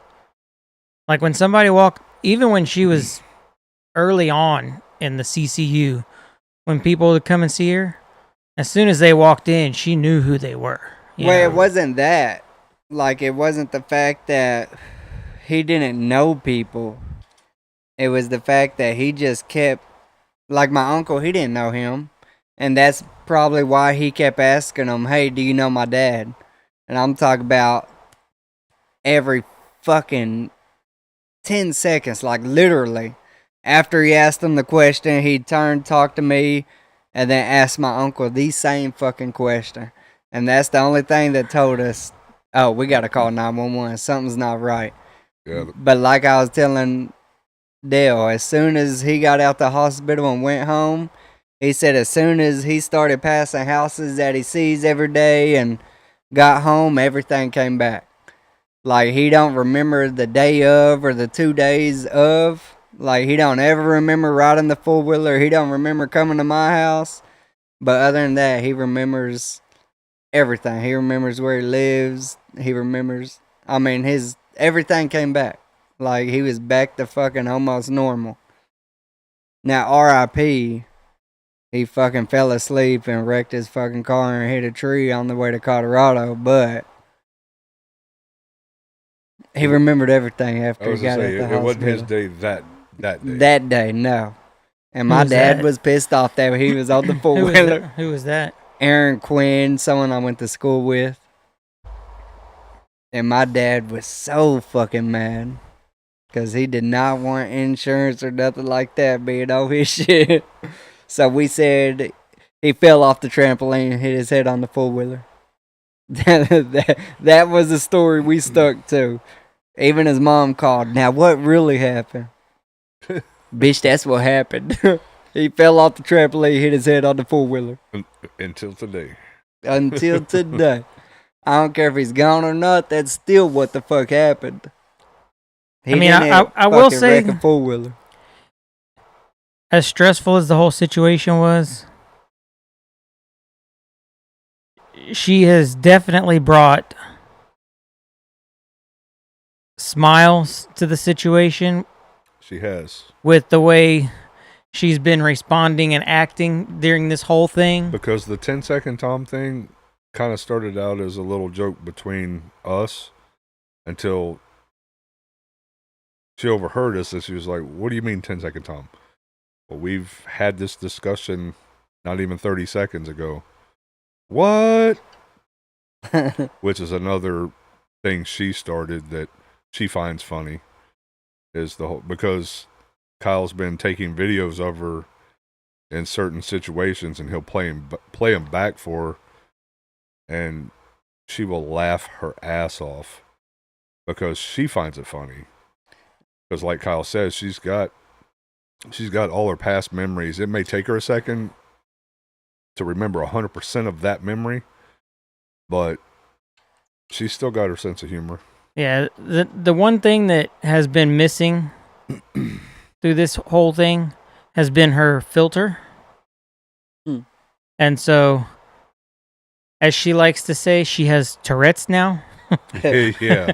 and Yeah, and there was started in the CCU. There was 2 separate days in CCU that her Tourette's was so bad that the nurses had to close her door because they could hear her all the way at the nurses station dropping her 4-letter bombs. I just want to get her back to where we can karaoke and shit. Like, she used to message me, hey, learn this song. Hey, we need to sing this song. Like, that's what the fuck I want. I want her back home to where after the podcast, See, like we can go up on the porch and fucking sing something. See, like for me, like she's here, she's in the hospital, she's recovering. We're no longer on an hour by hour, day by day situation. But in this world here, being home, it very much feels like I lost my mom. I can see that. Because It was weird. those daily Facebook posts, It was actually Yes. weird. the daily messages, It was actually all that has ceased to happen Nothing for at 2 all. weeks. And she was a very Especially social conversational person. Especially Like so. I'd she was see always I'd see a picture of her fucking doing drinks or something at anywhere. Or me and hubby went out and we got this free meal, and I mean always something, and now there's nothing. Like, even Facebook don't feel the same because you don't see them post like you did every single day. Yeah, she's not posting the chickens and the goats and the donkeys. The fucking chickens that came inside every single day and ate the damn food, the dog food or whatever the fuck she was giving out. Every day I'd show coworkers, hey, look at this fucking chicken. Look at this shit. Waiting at the fucking door to be let in so it could eat some damn dog food. Like, I miss that. Every single morning, I'd be waiting for Sharice to post something about that damn chicken waiting at the door. Now, in her defense, I want to say about 5 days into the whole thing, she asked if she could have her phone. But we told her, Yeah, no, she's asked that a few times. you're not in a state that you need to have access to your phone to be. Yeah, that'd almost be like drunk posting. I or mean, maybe texting. that'd normalize a little bit of stuff, though. Like, maybe she just to have it to fuck around, though. Like, she was on Facebook so much, maybe she needs a little bit of social media to bring some highlights back to her. Yeah, just the daily messages. Hey, I need you to come help me do this. Can you come help me do this? Or I need to do this project. Let's go do this real quick. Or you know. Yeah, you get used to that. What we see as normalcy. It's kind of like when your dad used to just send me random shit on Messenger, Yeah. jokes or whatever, 11:30 at night. Yeah, my dad he never was a conversation person. Yeah, but he would just send you the most random off the wall like facts or jokes whatever with no context behind them. You'd just get a random message and be like, "Huh, look at this look at this 11,000-year-old 24-inch Viking turd." Yeah. You know, like yeah, I miss those. It's crazy. Cuz I'd look at it and be like, that's pretty funny. So I'd, haha, or do the laughing emoji or whatever. And I don't get those anymore. Kind of like my cousin, when she passed, I got a call once a month. All she wanted to know was that I was okay. I don't get those anymore.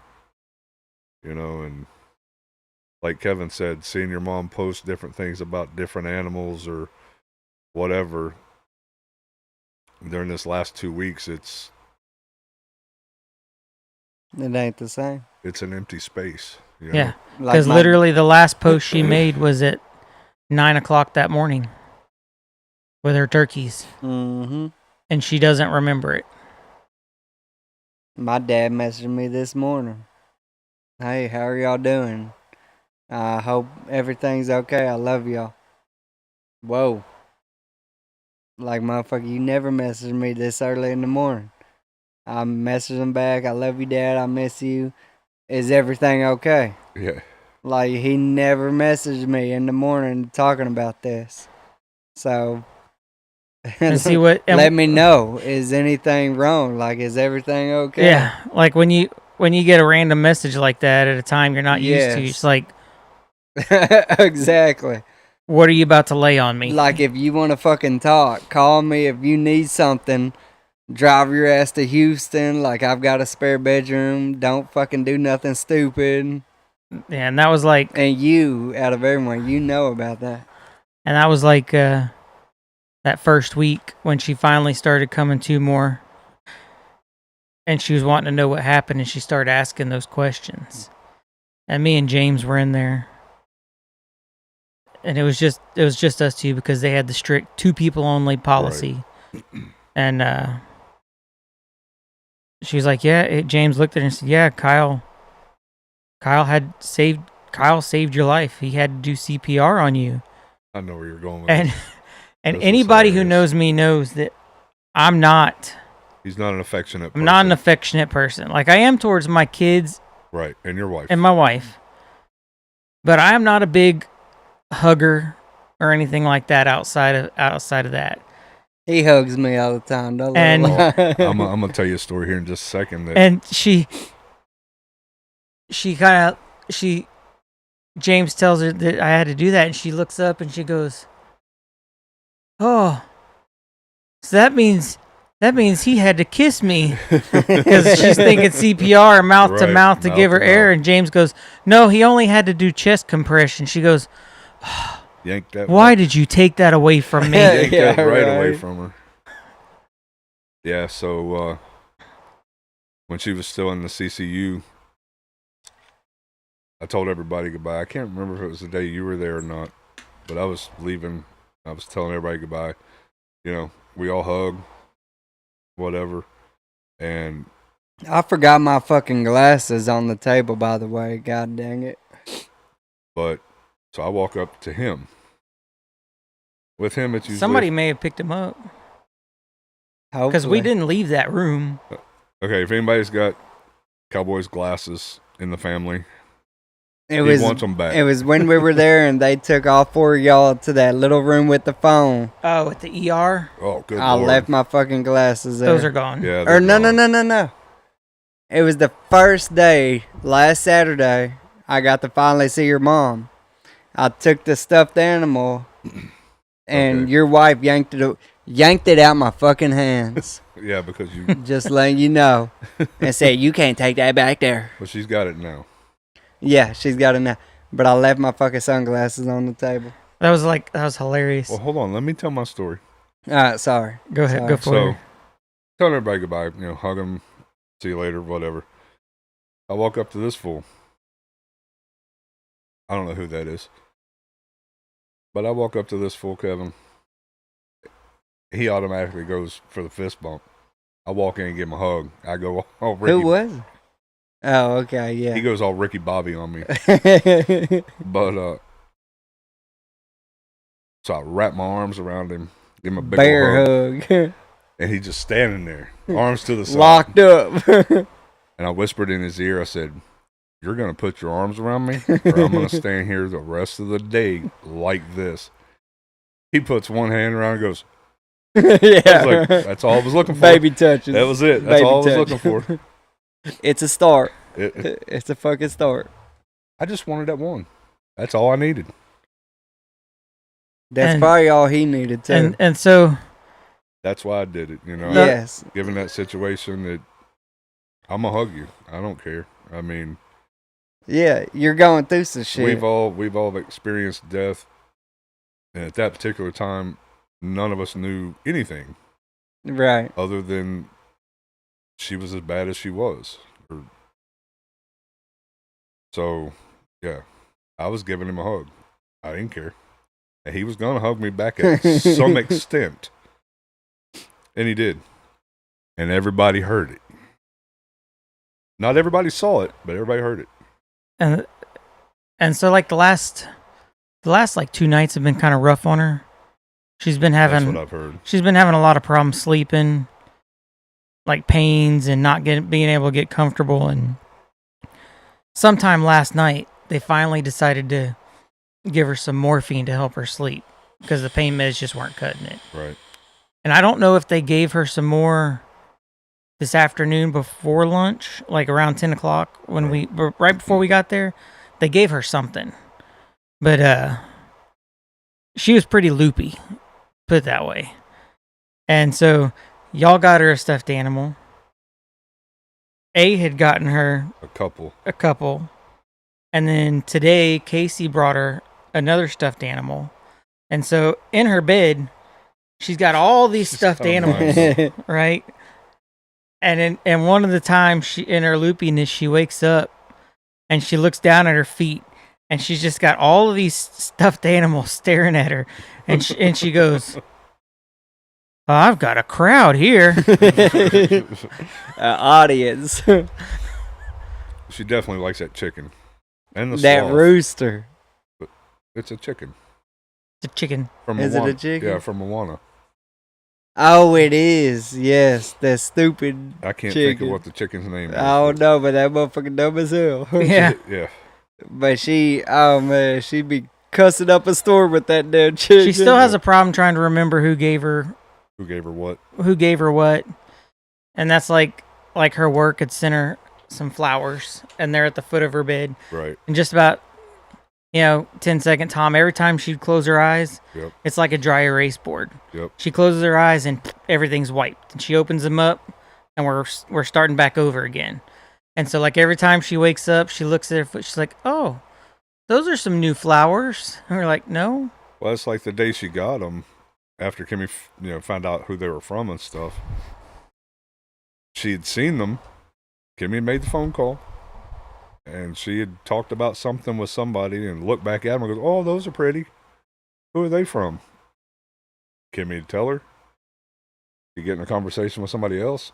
The chicken's name is Hey Hey from the Oh, movie. I was getting ready to say, "What do you want, Kimmy?" Hey, girl. But yeah, and she'd look back at the flag. "Oh, those are pretty. Who are those from?" Kimmy'd be like, "I just told you this. Not a minute, 2 minutes ago." I need to get my microphones from you tonight if I can find them. If I could come up there with my little speaker, be like, "All right, horsey." So It's Sunday, but we about to get down with the get down. The funny thing with the Hey Hey is because of her Tourette's. Yeah. Like the very first time, It says "bok bok bok bok bok." yeah, But that's not what she it says says. it says bok, bok, bok, bok, bok, and so we show her the chicken for the first time, and we hit the button, and she just starts belly roll laughing, Yep. and she's going, it's going, fuck, fuck, fuck, fuck, fuck, fuck, fuck me, fuck me, fuck me, fuck, fuck, fuck, fuck you. And So that's why she was doing that when I came. Yep. every time she hears that, she just starts laughing because in her ears, That's what his. That's what That's she's- that's all she's hearing. I was like, what the hell? Why is she doing it? Because Because of when the she chicken. showed me, you gave her that damn chicken and she was like, "Bark, bark, bark, bark, bark." I was like, oh my God. That's why. Watch the profanity. Watch the profanity. Yeah, that's her. That's her new Tourette's. Yeah. So, bark, bark, bark, bark. I was like, oh my God, Sharice. But yeah, it's It's stressful, but she makes it comical somehow. not by her own doing. Just No, No, Sharice is always comical. I don't care what you say. Every time I come over, that motherfucker comical. And Mike, oh my God, that motherfucker. I ain't gonna get started I was on gonna say, his that's ass. that's a whole different show in itself. I ain't gonna get started on his ass. Is he up there right now? yeah. I think so. I Yeah. thought so. So is he not working right now? So he was supposed to start his job the day after This happened. on Tuesday the 10th. So he still has a job though? Yeah, he's supposed to go. They've been working with him, and so I think he's supposed to hopefully start this week. Okay. Um, Well, at least he knows 'cause he he's got a filled out- damn. He filled out paperwork and stuff, and He's got a son-in-law that's gonna be up there. and then start his 2-week training, and this happened. Yeah. So, It's all when I fucking bad timing. When I talked to And him, it don't help with how much stress, like even the Facebook post, she was stressing so fucking much about everything. Mike's problems and the 401k and the job and just everything. I mean, it was... She was at DEFCON 5 with stress levels, Yes. which 100% did not help anything. Did not. I mean, I ain't got much, but I always told her, and Mike, if you need something, fucking call me. Like, I know what their mortgage is. I don't know what the fucking animal bills are or whatever, but I was definitely ready to help. I went with him to pick up feed and hay and stuff a couple days, and I see you that posted it. That shit ain't cheap. You posted the half of him is No, plenty we- picture. I see that. just the big round bale and the square bale for the goats that day was $112. Just know the F-150 could have did the same thing. I was just saying that, Yeah, okay. Okay, hippie guy. Hey, You he know- was just happy that his truck finally got to do farm stuff. Yeah. It goes up and drives around pastures all the time, but it ain't Hey. never got to haul hay or anything. That Hemi did what it could, okay? Shit, Hemi did everything it was built to do. It did what it could. Okay. Look under that thing. It's probably got an oil leak. Bet it don't. My Ford does, so I can't say nothing right now. No, I work on that truck all the time. I know it doesn't have an oil leak. The Ford guy works on the Hemi truck. I'll tell you one thing, my V8 Ford it ain't got no You want to see lick of somebody? oil underneath You want to it. see somebody end up in the hospital? Let me work on a vehicle. I definitely end up in the ER. Either that or I end up with a vehicle with a lot of dents and broken windows. Are you even watching him when he works on your vehicle? No, that's what I pay him for. Nah. Nope. He goes, hey, I got this problem. I go, okay, it's probably going to be this. Let me look at it. Kyle Yep, says, it's oh, this." he's going to pay me for it. No, you go inside. Yeah. I got this. Don't worry about this. Go Hey, I've got all these Go check. have you a lemonade. I've got all Yeah. I've got all these check engine lights, and this stuff isn't working. Can we figure out what's wrong with it? Yeah, okay. It's probably gonna be this module. Module, Yeah. did you hear him? $450 later. That it's the means you module. bought a vehicle that's too new. That's what that means. Yeah. I've already told Michelle, I ever get another vehicle, it's going to be an older one that doesn't have all that crap. That's on it. why I'm building this fucking 01. It ain't got... When we put this carbureted engine, it ain't gonna have no fucking modules. Speedometer ain't gonna work. Nothing's gonna work. I'm gonna have to use everything on a fucking cell phone just to know how fast I'm going. But I won't have no fucking modules. So who's in the blue telling us I to don't- drink water? You tell them, Steve Dave. I don't know who that is. I Hey, don't know Steve. Who are you?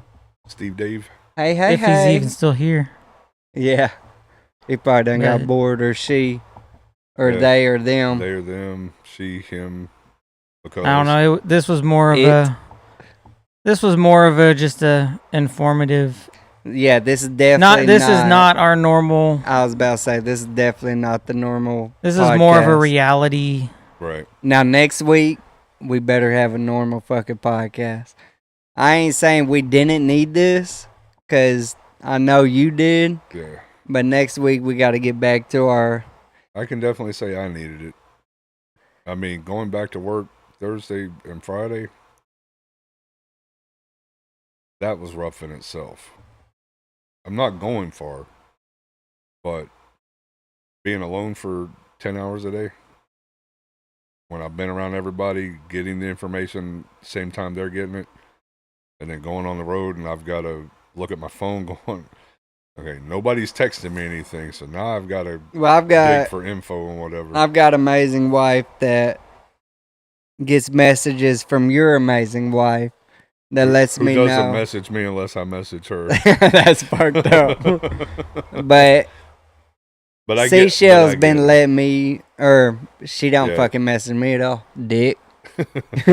She messages Jackie, I was gonna say, or I maybe know- she messages Kim. I don't know who she messages, I know she's got a group of people. but Jackie sends me screenshots of every update. And if she don't, I message this fucker across from me, and he'll update me. Right. So either way, And I've been doing my best. And because my mom has so many friends on Facebook, wait, not even and Facebook. and no and Fuck so, the friends. But I mean, It's she has family right now. but she has so many friends that are close to her Right. that I've been making posts every day. And even your post, I see them on there. Who's taking care of the animals? Who's doing this? I'm just like, caught in reply. Should I tag him so they know that they're talking to him? But no, I keep out of everything because I know for the most part when you can, you're reading it. But she does. Like every post you Like put. I'm not taking time out of my day to go and like. I decided it would be easier for me just to make one post every day, yes, to the give everybody an updates update. That way, I'm not having to rehash everything over. That helps and everyone over though. and over. Like for me, I don't unless at the beginning I was getting updates from Aunt Seashell, but now all my updates are you on Facebook. Anything new happens, I see it on your page I'm as glad soon you're as you seeing it. place. Oh, you go to his page and look for him? No, I follow him, Dick. I do too, Dick. Thank just- you. But Thank it's like I told him. Sergeant Dick, okay? But it's like I told him. He posted. I don't remember what day it was. I didn't see it. Well, that's like we didn't. I didn't find out. 500 posts and this, I that, didn't and the find other. out until like day 3 or 4 that all the tags that I had done on my mom, most of her friends hadn't seen them because how she had her stuff locked down, and so we had to go in and change settings at least until this is all over, To make it public, So so I that guess. way whenever I tag her, everybody can see them, because people would start like sending Kim or my mom messages. I just saw what happened. Yeah, What's I going did- on, you I know? did see a few of those comments. Yeah. And so like I had to fix that. And of course that was another joke. You know, when she came to and she's like, "Who has my phone, Kim?" And then the next day we're like, "We need to get in your computer. Do you remember your password?" And she looked at it and goes, "Who's trying to hack me?" Like, Don't look at my search history. we're Please not don't trying to look hack at you. it. We need to get into your computer to make sure that business I was gonna say. is handled and taken care of so nothing gets forgotten. Yeah. She's like, "Okay, but why are you trying to hack me?" Yeah. I remember her saying. Like, Mom, I'm your Yeah. son. And then like, "Who hacked my phone?" Like, "Mom, really? Everybody around you knows your phone password." Well, it's like Kimmy telling her that she had found her work stuff and called in for this, that, and the other, and she's like, "So you called me in dead? Yeah. How do you call me in dead?" Yeah, I got that one on video. Oh, so I called in dead? Yeah. Like, yeah. I think this is the first time that we can say that That's a thing. that's a thing, because according to the doctor, you died twice Monday. And yeah. But So what are we That's at so crazy. far? we are long. Let's see. Well, given the time we started, we're not that long. Oh, an hour and 58. Yeah. 2 hours. That's about normal. That's about normal. Yeah. We still ain't hit that Joe Rogan mark. No. Who's at the door? Lock that door. Sounded like the dog. That was definitely a dog. But yeah, Who's at that door? Lock that damn door. I don't want no kids busting up in here. So But yeah, it was it's been a long 2 weeks. like I told Kim last week. Everything just kind of. I had one night where everything just kind of all caught up to me. And I was like, I looked at her and I said, I'm tired of living an entire lifetime in the last 5 years. Because that's what I feel like in the last 5 years, I feel like I've lived an entire lifetime. I can see that. And I know where you're coming from. Since 2012, I've lost my dad. I've lost my sister. I've lost a cousin. All for different reasons. But I mean, everything is crazy. basically nothing has ever since 21. You The know, year or year yeah, 20? 2021. Okay. Like from then to now has just been an entire lifetime. Between finding my dad after he self-exited, and then dealing with my health problems, and then literally watching my mom die in front of me and trying to keep her alive and bring her back. You know, it's a lot to deal with, and I'm tired of dealing with. You want a break Yeah. I see you're tired. of some sort. Your fucking lights are falling off of your house and stuff. I came up and I was like, whose ghetto ass double wide is that? Haven't had time to do anything around here. I mean, Well, message me. yesterday we left early from the hospital because I knew we were going to be doing today, and I was like, I've got to try to get this internet figured out. Starlink finally sent me that new internet. I got it hooked up. Elon Musk's heard us talking shit. And I was That's what it I was. was still fighting horrible internet out here. And literally 7 o'clock last night, me and James are going to Best Buy so I could hardwire an Ethernet cord from the house all the way out here to the mesh router. Yeah, and then my phone started blowing up. Oh, where is it at? It's in the corner down there. Bottom? Yeah. You need a shelf. But You need a. I read something about that. It needed to be It needs to high be up. instead of low. yeah, trying to get everything ready for this and then try to I test. would have put it on Because here. I hadn't, Yeah, he hit the test mode and my phone starts blowing up. So I hadn't I even- jump on and he's over on the computer looking at the TV and I was like, "What are you doing?" We could probably play a 4K at this point. we tried, it didn't work. Never mind. Never mind. Not that good.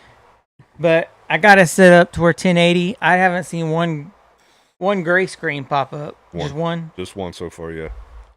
So, I'll take But that. that's better than 2 hours of gray screen and I mics bought a going storage out. unit. I'm cleaning out my garage. So if we ever have any more fucking We problems. just pack up and I know you got that 500 megabytes or whatever. That ain't bad. That ain't bad for a rookie. but getting that in the set up, neighborhood I'm in, that's perfect. getting that set up out here made all the difference Yeah. for sure. Fuck yeah. I mean, Besides microphones and fucking Twitch, no technical difficulties. yeah. I mean, everything went fucking smooth today. Which is what I was Finally. hoping for last Yeah, night. finally. Yeah, This is the third or fourth week in a row, besides the week we missed, that, well, I wouldn't say in a row. The other couple weeks we had problems.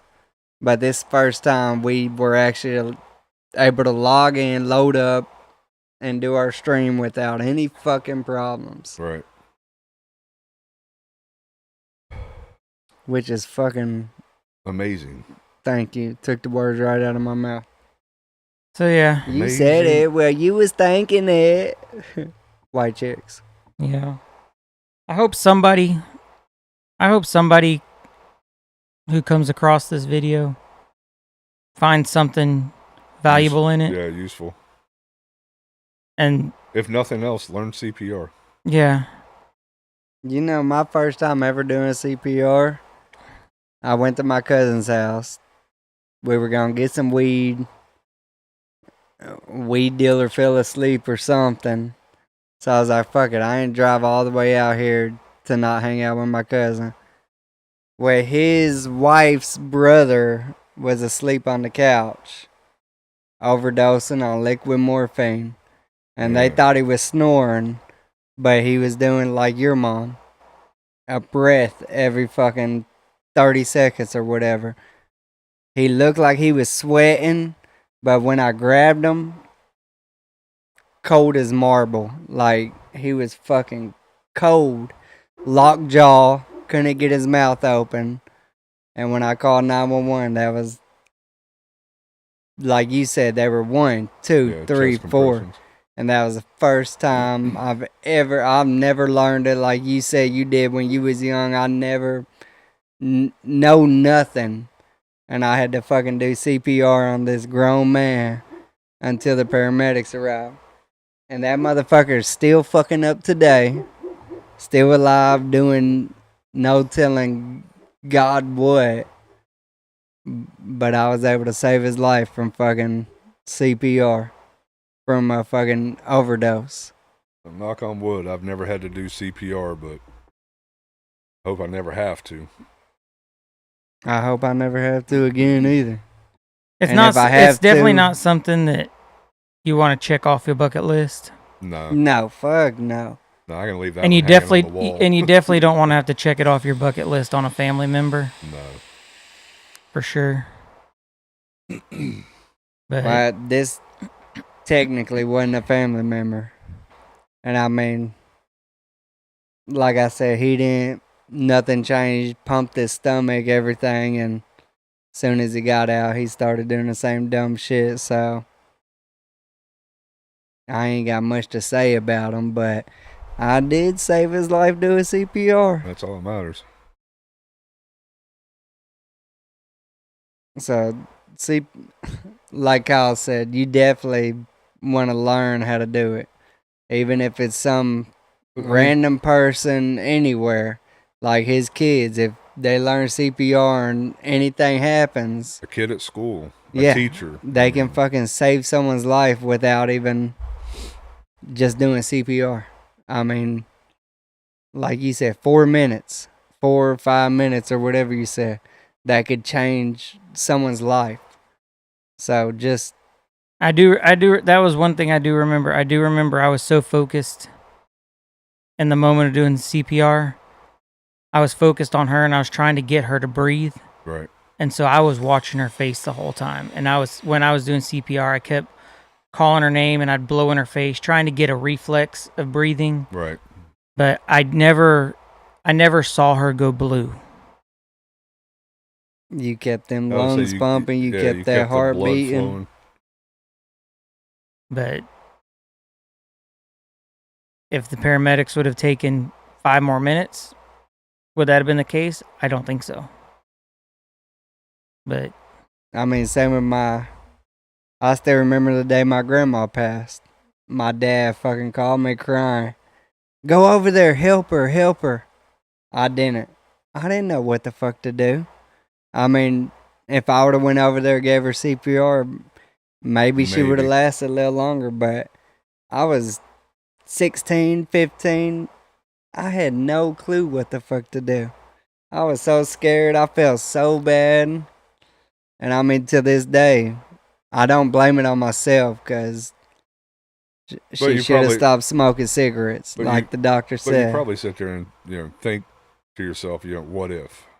I do. What if I would have went over there? What if I would have gave her CPR? my whole helped what her. my whole what if was, did I do it right? Did I do it right? You did something right. You did. You definitely And that's did what- something right. That's what I told you several days ago. You did something right because she's still here. With the 5%, Kyle, you was that 5%. Yep. You were her 5% that Yes. she needed. If you wouldn't have been there, I don't think we'd even be having this podcast right now. No. At this, Well, it'd be a different story. yeah, a week from Monday, we'd probably be putting your mama in the ground right now. And I hate to say that, but that's what it is. I mean, you was that 5%. Without you there, Hopefully she can. Sharice wouldn't have been Hopefully here. she can pull through this and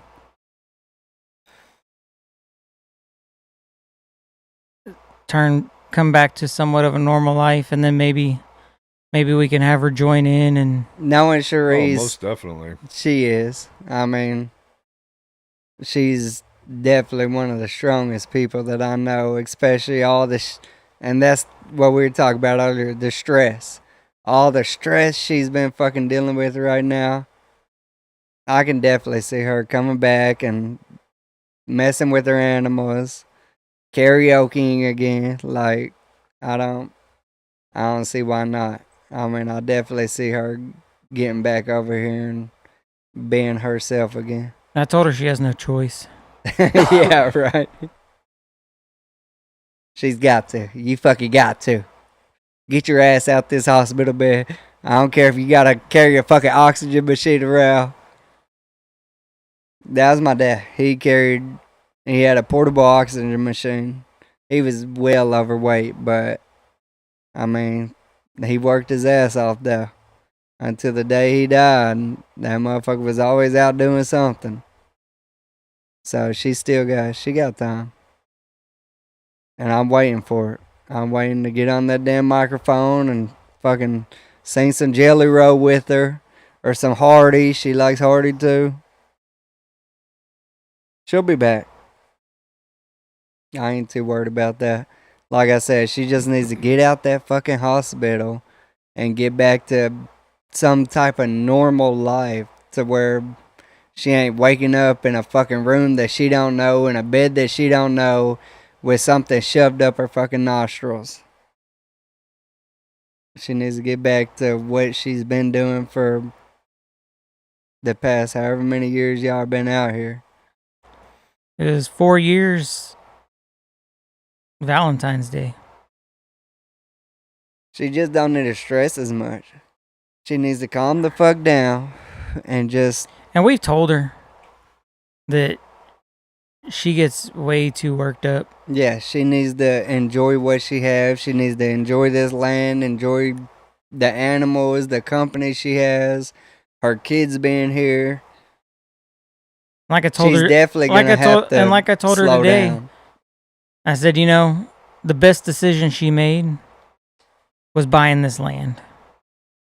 Because if she wouldn't have bought this land, we wouldn't live here. She would have been at her house. We would have been wherever. James and Ashland would have been wherever. And she wouldn't be here right now because we wouldn't have been with her. Mike could have been working. Yeah. He could have been home alone. And like I said, she definitely needs to slow the fuck down. Stop stressing so fucking much. It's gonna be hard. It's gonna be really hard for her to do that. Well, she gonna have to. I mean, after this, she gonna be the one sleeping in that fucking glamping tent and waking up with a pond in front of her and no worries. Like, she needs to be the one to not have any worries and have that weight lifted off of her shoulders. She don't need to fucking sit here and stress about everything. Is that the wind? Yeah. That's crazy. It's that, like I said, that cold front's coming in. It's windy as fuck outside. Every time I go to piss, I gotta check my boots, making sure it's not blowing back on me. I wait for Kyle to put a fucking electric fence over there so when we go to piss, never piss back there again. Son of a bitch, what was that? Oh yeah, I forgot to tell you. But yeah, I think on that one, I think we'll draw to a close. Yeah, definitely. Want to talk about your cigars? Like we normally close out the show, have some kind of... I enjoyed it. I mean, it's not as good as the Ante, but this one said it was the vanilla bourbon, but it didn't taste like the first one I smoked. I tasted more It of the smelled bourbon. like them. I tasted It may it. have been his. May have been mine. Because- Motherfucker, you said the same thing. No, hold on. Okay, But sorry. I pulled yours and the one I gave you that's on the table out of the box. The 5 that they sent me separate is one that I smoked. Yeah, they had the same band on them, but I think they lied. I think it's just a bourbon. I don't think it's a vanilla bourbon. I think it's all in your head. That's It what I could be. think. I don't know. But It was fine to me. I enjoyed it. Like I said, it's not as good as my go-to, but it's definitely better than... It's probably my second favorite. Like, the Ante is still my first, but that one was... It was fucking good. I enjoyed that I'm cigar. glad you enjoyed it. This Yes. this Amazon tobacco is interesting. Interesting good, interesting bad. I enjoyed it. I'm glad I got 2. Just know what you're I mean- smoking is illegal. No, I'm just It came kidding. straight from the Amazon rainforest. Yeah. Yeah. It I'm making that phone call now. So this one, it is it's very earthy. I get earthy notes of like the woods and You get a lot stuff, of earthy cigars. but this one had every once in a while I get a tea flavor. I don't know if it's my taste buds or what, but I get like a tea. Have you looked that one up to see what notes they say it gives? I wonder if tea's part of that. I don't know. Speaking of tea, I've been drinking so much fucking tea here lately, and I've realized I don't smoke marijuana anymore. But if I ever did, I could pass a drug test in one day after drinking tea, because that shit goes through me so fucking fast. Probably one of the funniest things that came out of this whole thing was Super Bowl night before all this happened. My mama drank some THC infused alcoholic drinks. I think she only had one, maybe two. Fast forward, next day, this all happens. She gets to the hospital. They draw her blood. 2 days later, we're in CCU back there, and the nurses, I think me and Kim were back there. And our nurse is checking her, and he stops and he says, "So, how much does she smoke?" And I said, "Oh, she smokes maybe 1-2 nights a week, just every once in a while, just 1 or 2. And he said, "So only marijuana?" And I said, "No, cigarettes." She doesn't smoke marijuana at all. And then I was like, "What the hell?" And then it clicked. The THC drinks, they popped her for THC, and they thought she was a pothead when she came in. I don't care if it's legal or not. That shit'll still show up in a fucking drug test. Yeah.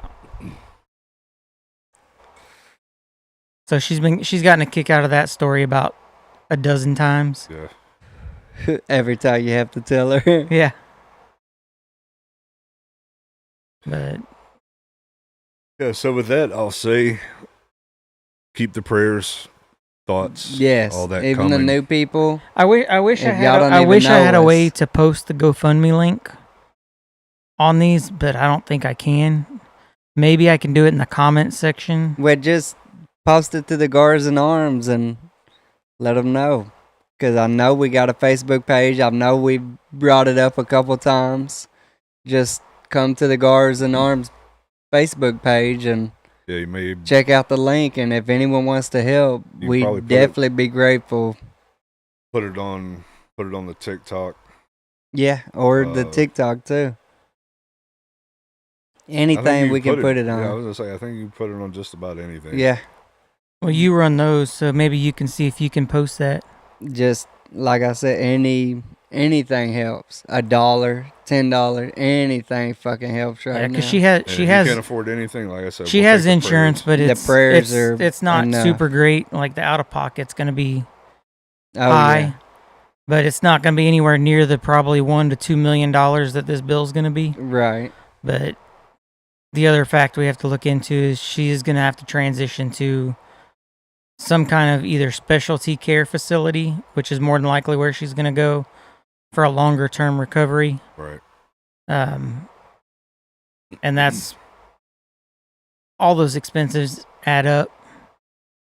You know, so just Yep. trying anything that we can do to help her get through this. And just make her life a little less stressful. Like, as soon as everything comes back, she gonna start fucking stressing. So if we could get something to where she's like, "Oh, we're good," I think that just fucking Yeah, she's there, and you can see that she's asking questions that could be stressful, but mentally she's not at that point where I'd she say can it's stress not- about it. Yeah, it's No, not. yeah. It's not sticking long enough to become Right, stressful yeah. yet. But she definitely can't think about it too long. yeah, I think with that we can wrap up this Yeah. So This episode 12, not what I imagined for yeah, our next episode. That's well, that's okay. You know, Next week we'll be back to normal. Hopefully. Everything will be. hopefully But we definitely needed to, especially Kyle. He needed decompress a little. yes, get this off of his chest and let everyone know, all of our viewers know what's going on and why we haven't been here. And hopefully next week we'll be back to normal with talking about anything, everything, and sometimes nothing at all. Sometimes nothing at all. And with that said, keep her, our family, her friends in your thoughts and prayers. And with that, that's Kyle. This is Cowboy. Yeet! I'm Dale. We are Gars in Arms. Thank you.